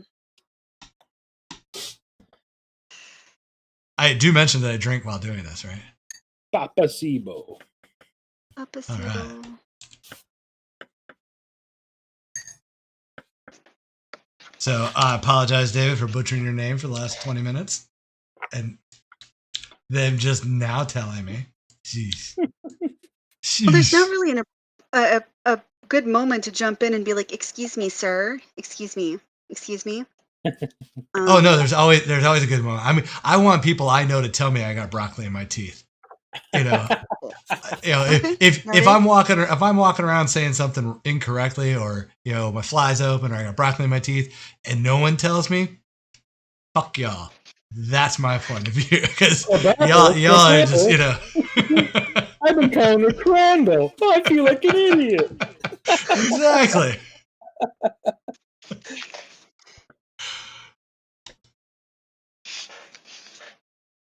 The Simpsons, universal language now at this point. Yes. What's that one Star Trek episode? Darmok on Jalad Tanagra. Like, there's this race of aliens that only speaks in references to other stuff. Oh, really? Like, their entire languages is references. Oh, I know what the season episode too. which Star Trek show is it? Sorry. It's Next Generation. Yeah. Next Generation. Okay. Yeah, and like the race, the alien species, it's super difficult to translate what they're saying. The translating machine can't do it because there's no word that means anything. It's like a reference to an event, and that, like, Darmok and Jalad Tanagra is literally a story about two people who met to make a treaty. So nobody can tell that they're asking to make peace because they have no idea who the fuck Darmok or Jalad is or where Tanagra is. Yeah, that's the one where Captain Picard got stuck on that planet with that one character. Yeah, I want to say that's true. I mean, shit. That could be like any. There was that invisible monster that was on the planet. What's that? Trying to remember. Yeah, I used to. Man, I loved Next Generation back in the day. It was great. Yeah. I was such an insufferable nerd about it, though. I was terrible. I pity anyone who had to have a conversation with me for several years surrounding Next Generation. I was so mad when that Tar Monster killed Tasha Yar. I just was like, come on, man. It was a bit bullshit.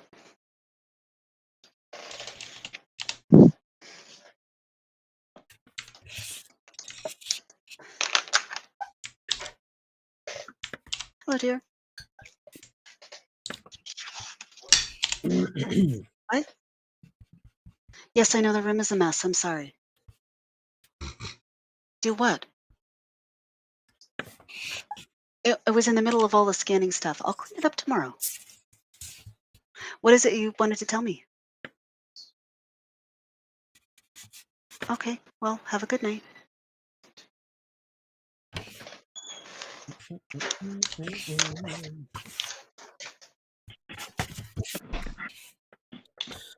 right.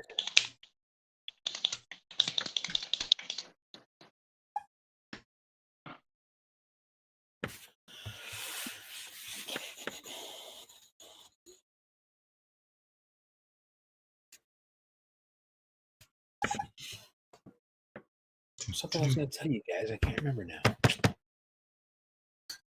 It's almost 9:30. It's the chill hour. It's time to relax. Yeah. Welcome to the Tags After Dark.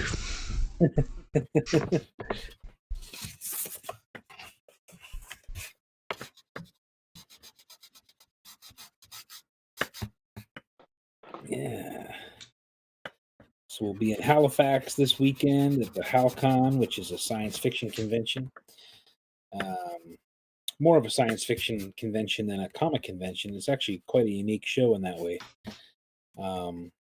But it's an awesome show, and I love everyone out in Halifax. It's can't wait to see my friends out there. I wish Erica could join me on this trip, but she's going to be visiting her folks because it's her dad's 80th birthday on the same weekend. So, which is pretty awesome. But yeah, should be good. I'll be there with Big Country Comics and Hugh, and I've been kind of rehabbing an arm injury. I have a case of, I'm not sure if it's a tennis elbow or what it is, but it's a savage burn in my arm that's been causing me a lot of pain since July. And a couple of the shows I've done since have been really kind of tough on my drawing arm. And I think at HalCon, I might actually not do any commissions. But instead, I might just sit and do free sketches, smaller scale stuff, for everyone who buys things from Big Country Comics. So I'll just kind of maybe represent in that role this weekend, or that weekend. And yeah, so it'll be a chance for people to get some artwork from me without having to spend too much, because the reality is I don't really want to be up all night drawing stuff, and I'm not sure what it's going to take for me to heal this arm. I think I actually need to rest the arm, but I can't do that when I draw with the arm every day. But thankfully, it's not affecting the grip of my pencil. It's just affecting the grip of, like, if I want to like lift the coffee mug to my face or something like that. It's pretty horrible pain. So anyway, that's what's happening. I'm probably going to be doing free drawings in Halifax next weekend. So come buy some comics from Big Country Comics and get a free sketch. So yeah, if you can cross the border, get up there. Well, I sincerely sympathize with the issues you're having drinking coffee. I don't know what I would do if my access to coffee was limited. You know what? It's super lame. I have to literally pass my coffee to my left hand, and then I can raise my coffee to my face to drink it. It's ridiculous. It's just come out of nowhere, but it's I noticed actually at conventions, if I was shaking people's hands, I would feel in my grip this, like, my whole arm would light up with fire right up to my elbow. And then it got to the point where it was getting pretty bad, where it's like I go to grab a suitcase and just like none of the muscles on the top of that arm work. So I'd have to switch to my other hand. So it's just been really weird. It's been kind of a weird thing it catches me off guard all the time. Sometimes it's fine, and sometimes I have no power in that arm at all. And it's really strange. So anyway, yeah, hoping that'll go away soon. So I just don't want to kill myself with the all-nighters. I nearly killed myself in Toronto at the Fan Expo at the end of August. I was awake for 5 days straight. I couldn't sleep, and I was drawing all day and drawing all night, and it was really nuts. And I think that injury might have come from that. Might have really been kind of hammered down on that weekend. But yeah, it hasn't gotten better, and it's been going on now for a long time, like since July. So I need it to change. I'm actually going to take just a 5-minute break here because my paper's a bit too damp before I can hit it with the pencil crayon. So Sure. I'll just be like 5 minutes.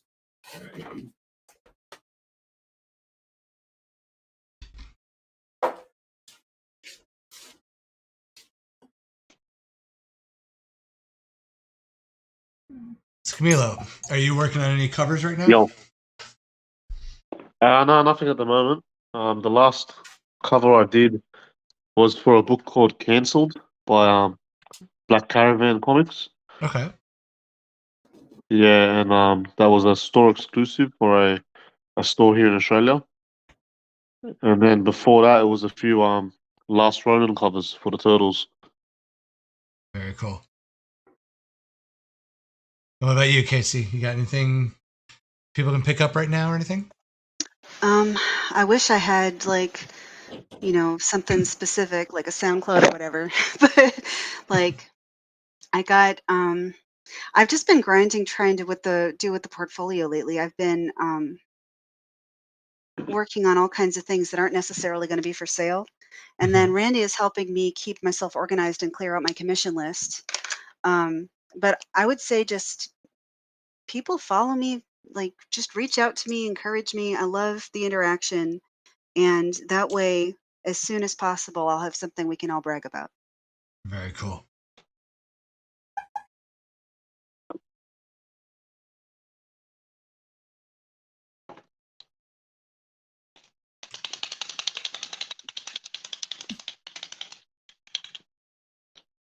Is that Mike? No, I have something. Kevin? Yeah, Michael, tell us what's going on. Yeah. I believe that we still have 3 6x8 art rewards left for a purchase of Chicken Devil comic. It also includes a mini remark on the comic, and it'll be signed as well. And yeah, you can get that at Not Daddy Collectibles. All right, on their Facebook page, website, where can people go to get on their Facebook page. Yeah. All right. Yep, I am actually really looking forward to the one you're going to do for me. So it's going to be a fun one. Yes, it will be. Yeah. I don't know if everyone's seen that cover or not, but it's and Chicken Devils. Sorry, #1 comes out next week. So if you haven't gotten your chance to get that cover from Nat Daddy Collectibles, especially with the 6x8 add-on, I would suggest it. Because the last ones that Michael did were great, and these will be even better. And the cover was a homage to one of my favorite artists, Claus Johnson. He did the original cover for Punisher #1 back in 1989, I think.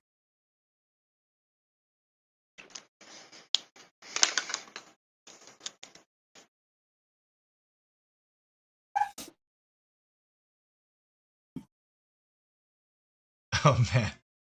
Okay, the blood splatter on Piggy and the Chainsaw is fantastic. What are you using to do that? Is that a marker pen as well, or this is no, it's a paint marker.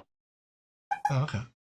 I actually found this on the floor at a convention, and I don't know what a blind from, but it's pretty good.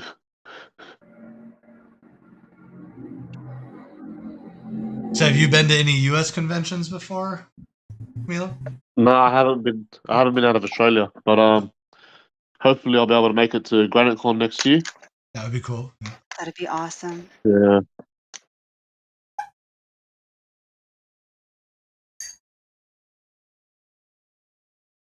I can't wait for Kelly to see this Piggy Leatherface. He is going to lose his mind on this one.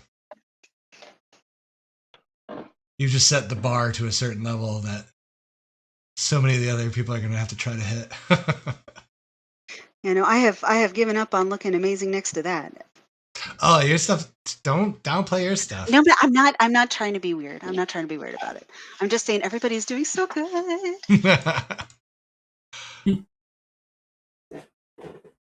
Yeah, Randy's saying we'll see you in September. Yep, that'll be. I've never been to Granite State Con before, so I'm hoping that it will be a grand time. Awesome time. Actually, I've never been to Granite State before, or the Granite State before. Beautiful. Yeah, New York is as far as I've ever gone up in New England. Manchester's a really beautiful little town. Mm-hmm. Really nice.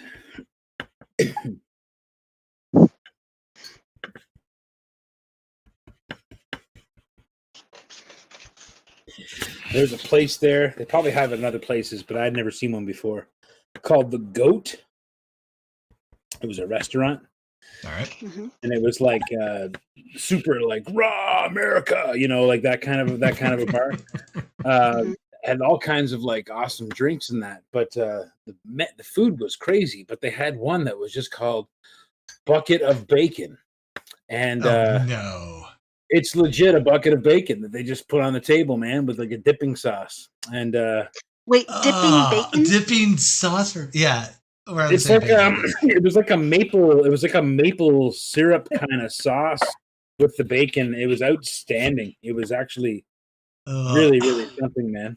Okay, so I'm torn because candied bacon is actually really good. Oh, the But the bacon, yeah. concept of dipping bacon, like oh God, it's hurting my heart. It was. I know Oh my yeah, no, I'm arteries are sure. hardening just from hearing you talk about I it. think I probably did like damage my heart that day, but we had some. I had to. Someone was like, my next door neighbor at the show, Ryan Brown.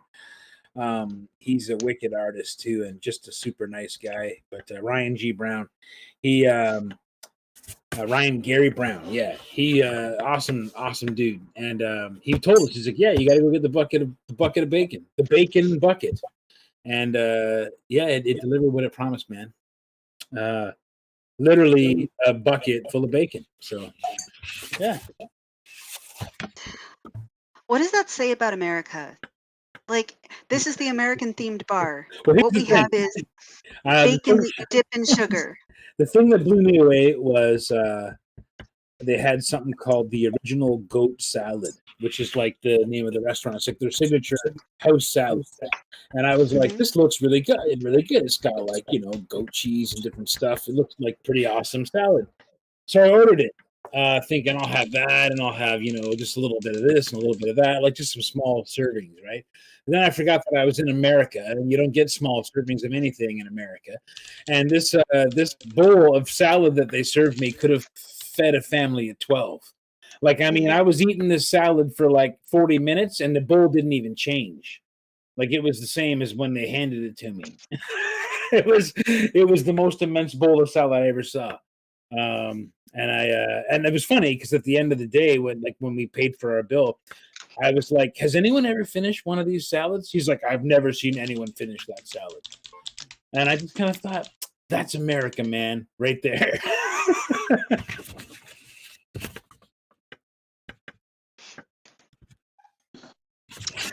I read somewhere that the culture of abundance in food is sort of connected to like the culture of like deliberate opulence, right? Like you wear a Gucci belt or you drive a Lexus, even though you're making payments on it for 10 years because you are performing a kind of achievement. You're performing a kind of luxury. And a restaurant giving you more food than any human could reasonably eat is performing a kind of abundance. Yeah, Like, could be something to that. Yeah. I don't know how accurate it is, but it feels like it's got some sense to it. I just hate anything going to waste. So I try to imagine like the amount of people who just leave half the bowl at the restaurant because they can't eat it. You know what I mean? And yeah, I ended up having the breakfast the next day for my breakfast, and I was stuffed. Like it was half the salad from the night before. There I am at 8:00 in the morning eating salad, for breakfast. But it was all right.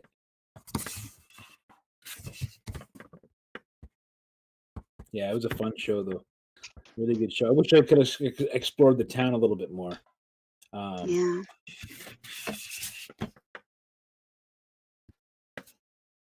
The whole hotel setup thing in there is awesome. It's just great. Just an awesome time.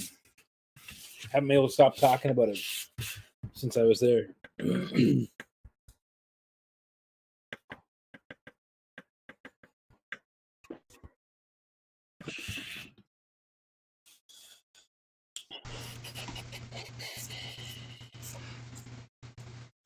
All right, we are getting down to the last 20 minutes here. So, once again, real quick, I don't think we've had any increases on the bid. So, the post in the chat is where we are.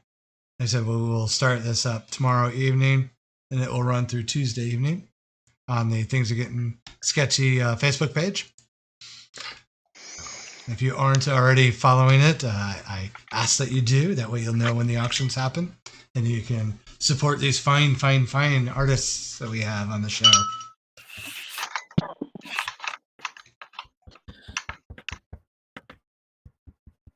Yeah, it's fun, man. Always happy to have the show back again. Happy to be back on it.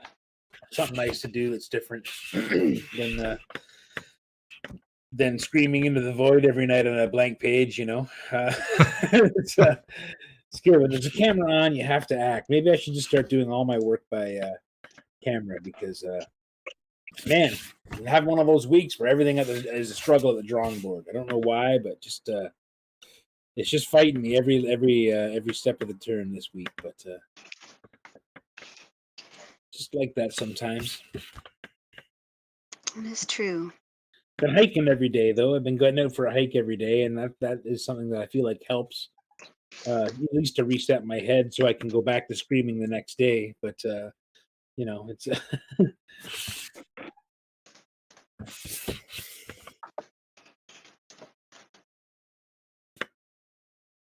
what do you guys do to get out of a funk when you can't draw or when you feel like you can't do it? When you have to do it, when you have to perform and you can't make it happen on the page. You know what I mean? Whoa. So my personal philosophy has always If I have a been deadline, I force ahead. myself. But can you guys hear me? Is my mic working? Yeah, we can hear you. Yep. Yeah. I was saying if I have a deadline, you got to sort of force yourself through it. But if it's just personal work or I have a bit of time, I usually take a break. Like sometimes I take like a week off Oh and yeah. just don't draw nothing for a week. Yeah, I find that helps. I think like every time I'm in like a mental block, it's sort of because my mind wants me to do better work, but my hands haven't caught up yet. If that makes sense. Absolutely. So I usually take a break, and when I come back to it, I find that usually that block goes away. Huh. I find I kind of just keep hammering and hammering and hammering until something finally catches fire, and then I go with it. But yeah, there is something to be said about a break. Like I always feel it when I go a few days without drawing. I got really sick back in June. I didn't pick up a pencil for something like 14 days, and I remember just thinking like, man, this is so weird. And going back to drawing after that long break was such a joy. You remember why you love drawing, when you take a break like that. So yeah, I should do that, man. I should take a break. I mean, sometimes you're just trying to like climb a wall or hammer through a wall and you just can't get over it. You just can't get past it. So, sometimes Yeah, you gotta go for a long walk around it, maybe. yeah, and you got to remember, like with every other job, people take they take vacation. They usually get in Australia we get 4 weeks off a year for a regular office job. Oh yeah. So if people need a break for their regular office job, like we should need a break for our art too. Oh, absolutely, man. Yeah. I get that. I will say, I myself, like, I have to fit art into the corners of everything else. So if I take a break from art, like, it's harder to get back to it because, there's all of the other necessities of life going on, right? For sure. So I'm very hesitant to give myself that space because it's easy to say I'll pick it up again and then not touch a brush for longer than intended. What I usually do when I'm just not feeling it is if I know that I'm not going to be enjoying it right now anyway, that's when I do the stuff that's dull. Like, Right. I know I need to do some cloth studies. Fine, I'll do it while I hate the work because I wasn't going to be having a great time doing the cloth studies anyway. Right. So, and that way I feel like I reach a certain frustration where I'm like, I want to draw something different, and then I'm wanting to draw as opposed to, I don't know, being in the funk of it. Yeah, exactly. Yeah. Yeah, Swamp Thing's a character that usually spares me from that kind of stuff. I can usually pick up a branch or like one of these dead flowers, and I just start hammering out like a really organic monster of some kind, and that'll sometimes reset the gears in my head. But yeah, I think sometimes it's just it is hard to take a break. Like I was really kind of feeling like I was on fire with these turtle pieces every day, and it was a commitment every day to do them. So it was, as soon as I took a day off, though, I kind of feel like I felt the whole train stop, So, Oh man, Inktober's a freaking marathon. That is, yeah. I forget. I usually go every other year. Maybe I'll skip 2 years with Inktober. But yeah, when you get into it, it's like, oh man, I got to do it every day. And then if you don't do it every day, then you're getting behind, and then you really start to lose your motivation. But I've had some really fun ones that I've done. Like I usually pick something weird. This is the first time I've done something that felt, like the Turtles is obviously a pretty big property, so that was kind of a fun one to do. But I've done like Conan before, or I've done one I just did anything with the word thing in it. So That- any version of the thing or whatever, and yeah, it was good fun. But yeah, no, it's a grind. It's a huge grind to do it. My wife's a big inspiration for me because she does her calendars every year. Her stupid animal hybrids, she calls them, and they're amazing. She'll smash up two animals together, or an animal and a plant, or something like that, and make some new creature. And she makes calendars, and that's what she does every year. And it's been really, really cool to watch these go. So on the years when I'm not doing Inktober and I see her hammering them out, I'm always like, damn it. Yeah.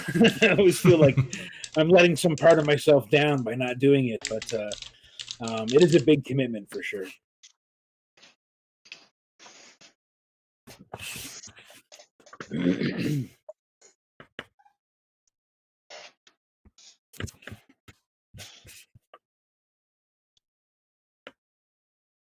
How about you, Michael? What do you do? More studies? Yeah, well,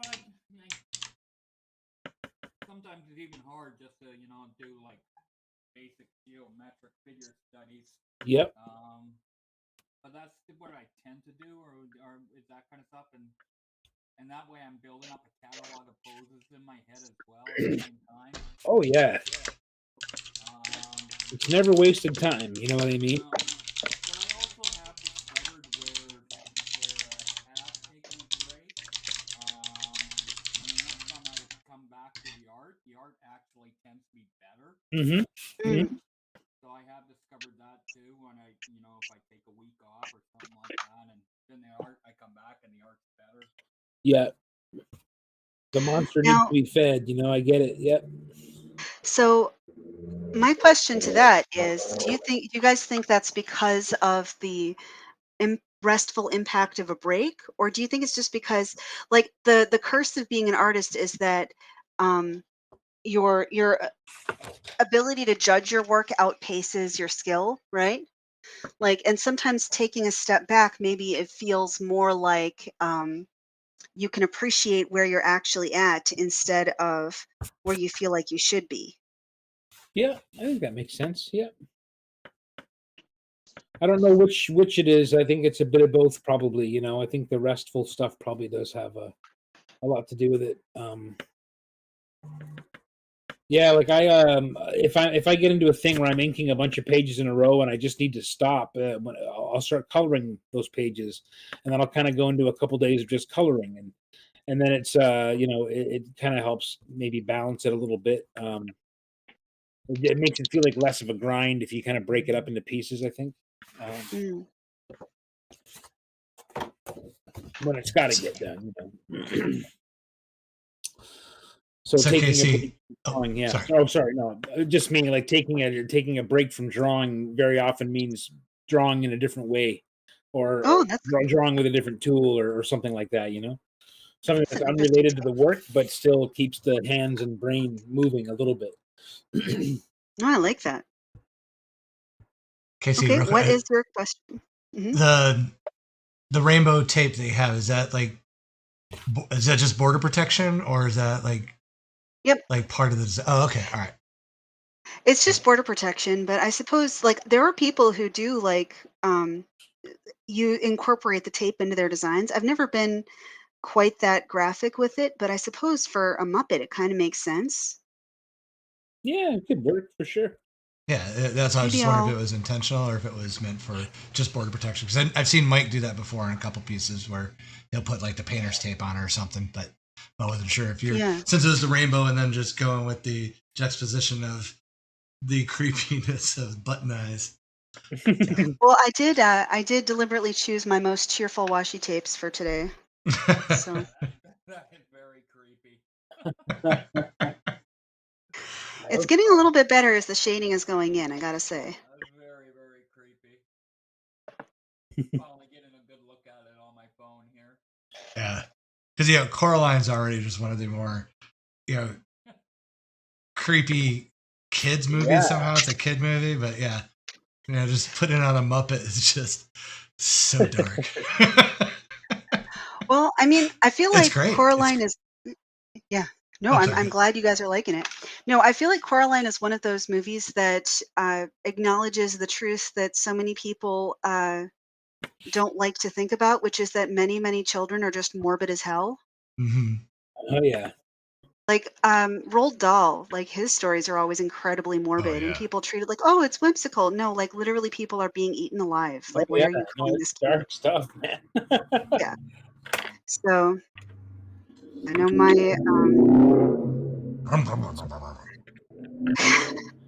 Sorry Oh about my that. gosh! Wait, stop! Get his phone number. No, You too? Oh, I know. I'm over here with no. Flutter. Real quick, Randy, the Leatherface is 1:30. I'll just post it in the chats because you're asking for everything now. All right, as you were. Oh, this is the spot. Okay, now as I stay late working here, do you want me to just stay in this stream, or are you going to have me do a different one? No, what we'll do, you can stay on the channel. I will kill the stream, so that way the show stream doesn't go for hours and hours and hours, and then I'll just restart it up. So you don't have to jump Okay. out of the page or anything. So Nice, thank you. yeah, no, thank you. How are we doing for time? Oh man, we're almost there. Holy jeez. Yeah, we got about 10 minutes left. So let's see. I just blew up the whole chat. Okay, coo. All right. Benny said that's cute as fuck, Casey. Oh, thank you. Yeah. All right. So, well, Casey, while we got you here, where can people follow you online? I don't post as much as I ought to, but I am on Twitter and Instagram and Facebook. Tell you what, in the tags Facebook, I will post my link tree where you can just see everything. Mm-hmm. And like I said, every bit of response keeps me encouraged and happy. Like poor Randy and Rob, like they linked me into all of this, and then I'm messaging them like all the time, like, did you see the picture? What did you think of the picture? Was it a good picture? Am I a good artist? Tell me nice things. Like, this is my life. And so Well, if we could like push that onto the internet as opposed to just poor Randy and Rob, that would be nice. I will tell you right now, if you post on the Things Are Getting Sketchy group page with your art and everything, Oh yeah. you will see the love that will come out, because that's the whole point of the Absolutely. page, is for artists to put their art up there, and the group loves seeing that stuff. And if you've got auctions going on, or if you've got an event going on that's not tags related, you're more than welcome to put it up there. The whole point of tags is Thank you. getting artists seen and paid. Yeah. I do have on screen your Instagram handle for tonight, so Great. go ahead and everybody go to Instagram right now, real quick, and follow. And then I'll give everybody a minute to come back, and then What is it? I can't see it on the screen. It is KC_Wilson_art. All right. Hold on. Be super simplistic with it, right? Oh yeah, you gotta. You get too weird. Like, I couldn't resist. I went with semi-procrastinator because it kind of fits my life. But yeah, it was. But outside of that, I try to keep it simple. Is that a self-portrait as your profile pic, Casey? I should totally make it my profile pic. No, I should just do a button eye profile pic, and that can be my thing every Halloween. Oh no, I meant on your Instagram page. I'm just looking. Oh yeah, that's an old self-portrait I did, and I liked it, so I just put it on the internets. It's on actually here, I'll show you. It's on an old sketchbook. I think I've got it like right handy. I got a bunch of sketchbooks. Okay. Question is, am I organized? The answer is never. One of us. Don't worry. Normally it always sounds like Mike is rooting through a bag of chips when he's going for his markers, but I'm guessing he must have gotten a new container for his markers or something. It's always a fun show hearing that. Yeah, I had a lot of things in giant Ziploc bags for a while, but I'm trying to upgrade to, to better material. As one does. Yeah. Okay, so I didn't find that sketchbook, but this is the same size. Like Uh-huh. that one's the same size as this. Oh, cool. Here, tell you what. While this is drying, I'll show you. This was my first attempt at the 100 heads. Oh wow. Oh, cool. Wow. So I'll flip through these for you. Nice. Wow. I've been thinking I'm going to try and redo it again with the same faces, but go with pen and ink because for me, shading is like cheat mode. Mm. Like it's hard to simplify with pen and ink for me. Oh, it is. It's super hard. Yeah, that's Yeah, so I feel like if I've already done these faces and I've got them all saved already, maybe these are the ones that I should try to do pen and ink with. yeah. Very That's a cool. good idea. Oh, they're beautiful. Yeah, nice stuff. Thank you. I'm just going to keep on going. So Yeah, that's it. you don't need to comment on every page. I'm just saying, No, but just, you can if you want. Like, don't let me stop you. I appreciate your honesty on how much feedback you want. This is it's refreshing.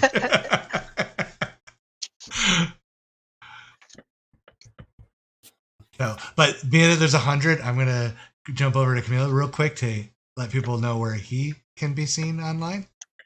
Oh, sure. Yeah, Camillo. So where can people follow you?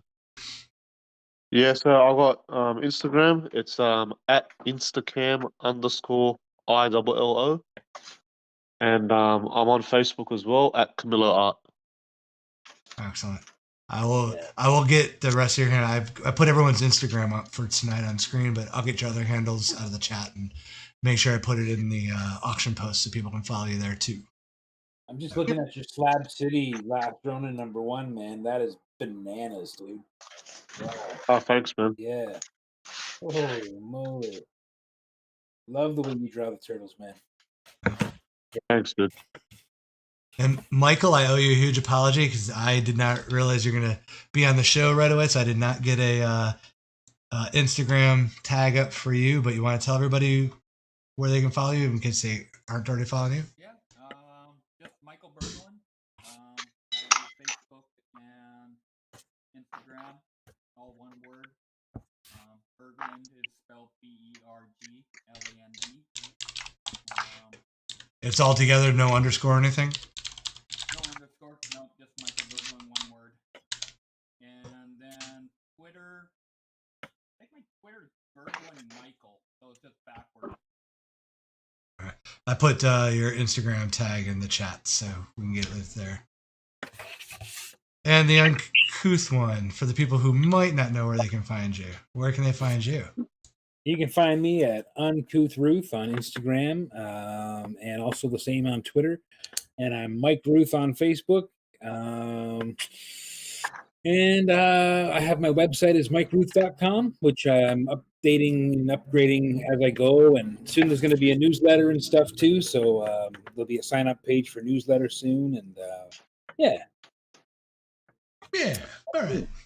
That's me. Newsletter, ooh.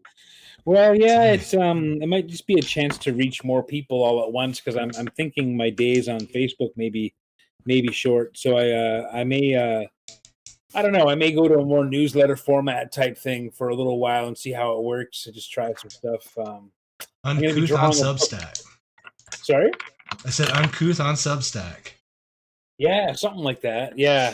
I'm not real tech savvy with all that stuff, as Stefan well knows, but I am trying to get all set up with that stuff. And yeah, I'll get there. All right. Well, everyone watching who joined us tonight, thank you very much for spending the 3 hours with us on this Saturday. We will be back next Saturday with our first TMNT show of the season, just to make sure everybody who might not have been here last week for the announcement. So we are going to be doing by popular demand, a TMNT show once a month, as well as we'll be back with Coasters in 2 weeks. 3 weeks. So we've got TMNT next week, Thundercats the week after, and then we're back for Coasters. So everyone have a great night. Thanks for hanging out with us. And for those of you that want to continue watching some art, we will be back on the Things Are Getting Sketchy channels in like 2 minutes with Casey doing the work. So Yay! Thank you. yeah, we might give her a little longer if she wants to get a drink or take care of things. So, but we will be back in a few minutes. So